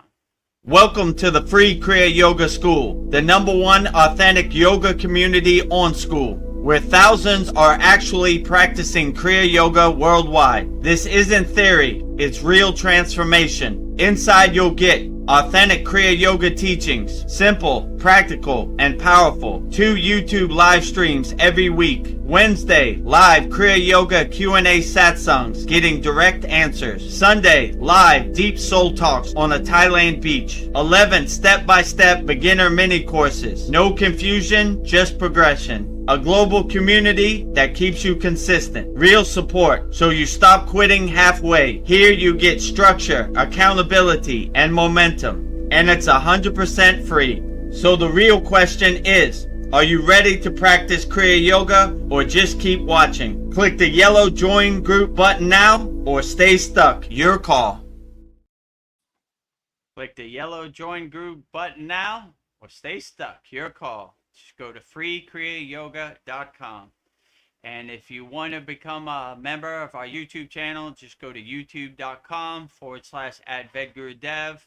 And also subscribe. If you see a video you like, click the like button. And if the hype button drops down, hype us up. We need all the help we could get with our YouTube algorithm. It's not showing us much love. Yeah.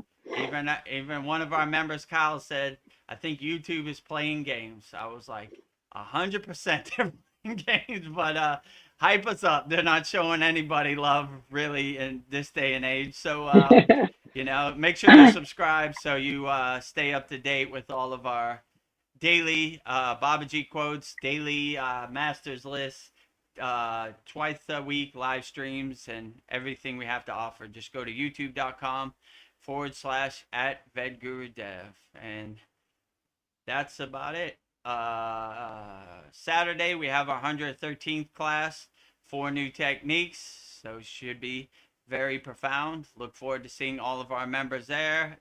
This Friday, May 1st, we have our lucky lottery, Holy Yagnifier in full moon. Come on, monkey. Oh, quick question from Darren. He wants Yeah. to know, is it California we're doing the ashram? And I said Thailand, but then I said both, hopefully. Well, we're working out with Naveen right now. Naveen has 17 acres in Humboldt County, which is Northern California. And we'll probably start there first because he already has that land. And if we win the lottery, Thailand will be in motion. I already found the tiny houses and everything. So hopefully, lottery, Humboldt County, and Thailand soon to come on the beach. Yeah. Well, Naveen Arjuna says that California would be a good start. Yeah. Yeah, so it would be, yeah, that would be a great start. You know, down the street from Osho, right? Yeah. Continuing. So That'd be beautiful. I guess Humboldt County, I never been there. It's on the border of Oregon and California, like Northern California. I'm guessing from what Naveen told me. So yeah, we would like to have 2 ashrams, one on the beach and one in Northern California. Outstanding. So the beachfront property in Thailand is not as reasonably priced as you would hope, so we probably need the lottery more for that. But we'll take the lottery for everywhere, you know? Yeah. I don't know. If we win the super jackpot, maybe coming soon in the UK. Yeah. Clear the path. Yeah, have it worldwide. Many ashrams, like SRF, they have ashrams all over, so something like that, you know? So yeah, we'll see what the world has to offer, you know? Come on, monkey. Come on, monkey. Does your guru have more than one ashram? Yeah, he has 3, I think. 3? Wow. Yeah, he has one in Tamil Nadu, southern India, and one in the Himalayan mountains at Dewata Hut, right next to Babaji's cave.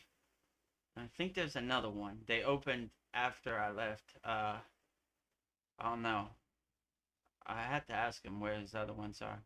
But he travels a lot too, like doing satsangs and doing talking. So you know, he's always in motion. Catch him when you can. Yeah, he's on the run.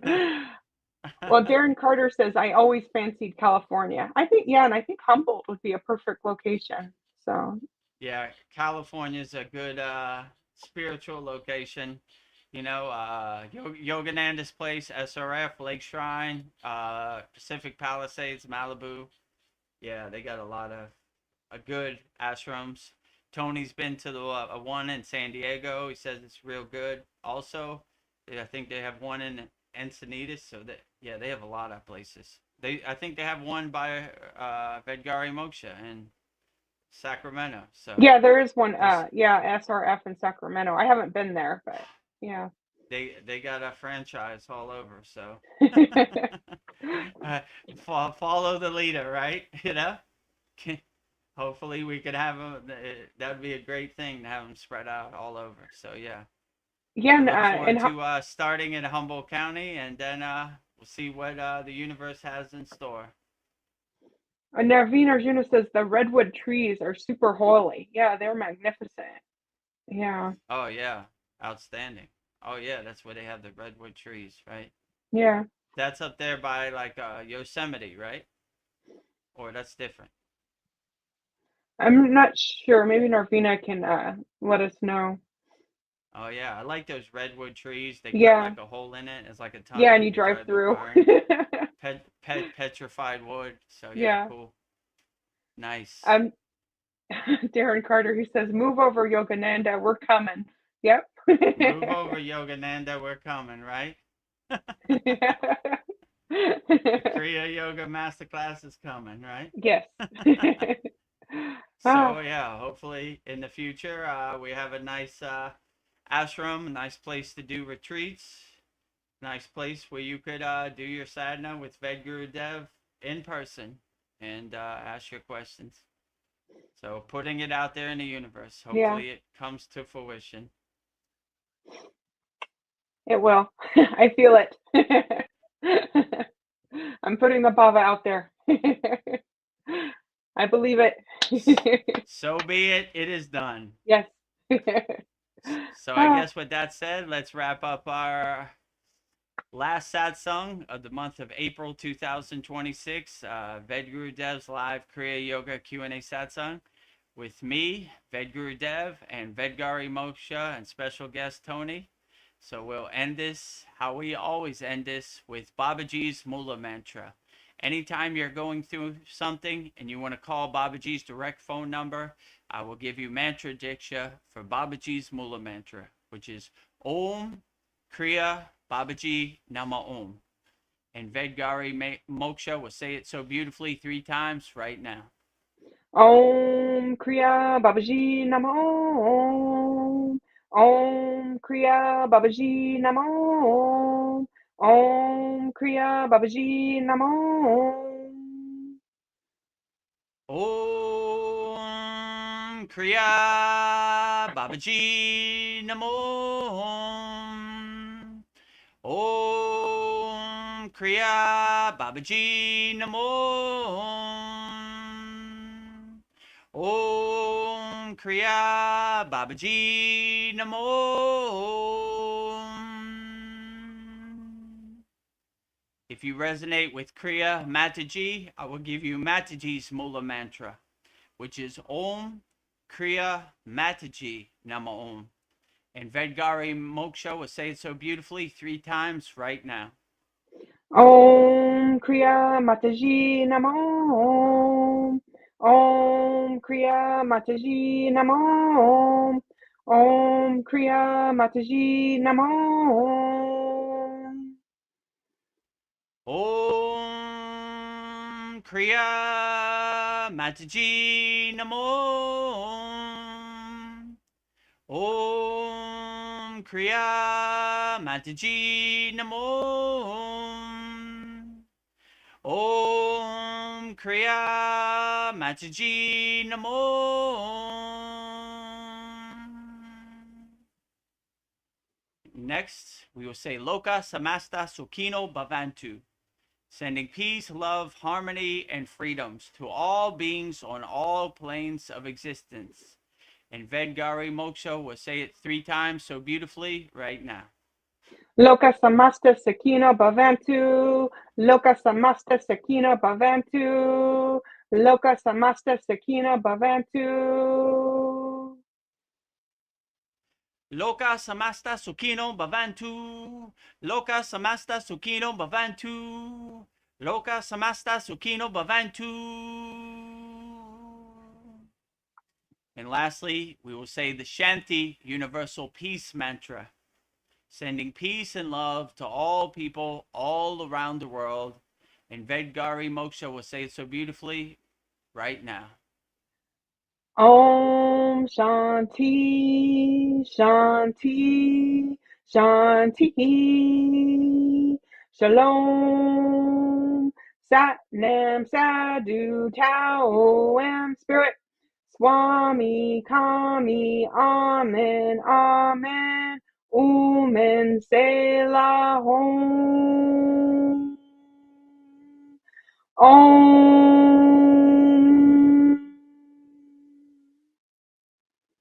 Om Shanti Shanti Shanti Shalom Sat Nam Sadhu Tao Am Om Spirit Swami Kami Amen Amen Omen Selah Om.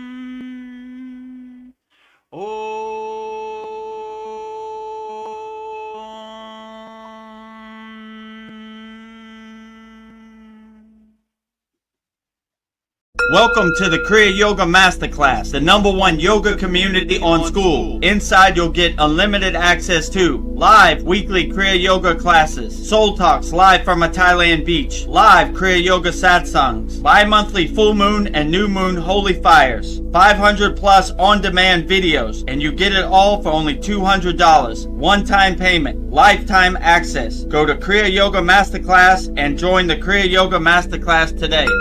Go to kriyayogamasterclass.com. Inside the Kriya Yoga shop, you'll discover 108 Raksha beads and Vedgari Moksha's divine hand-painted artwork on t-shirts, notebooks, tumblers, and canvases for Kali, Samadhi, Shiva and Shakti, Babaji on the fire, Lord Ganesha, the 7 chakras, the Sri Yantra, Enlightened Vedagurudev, the Holy Yagna fire, Shanmukhi Mudra. If this artwork represents your soul, visit kriyayogashop.com. Kriya Babaji Namo.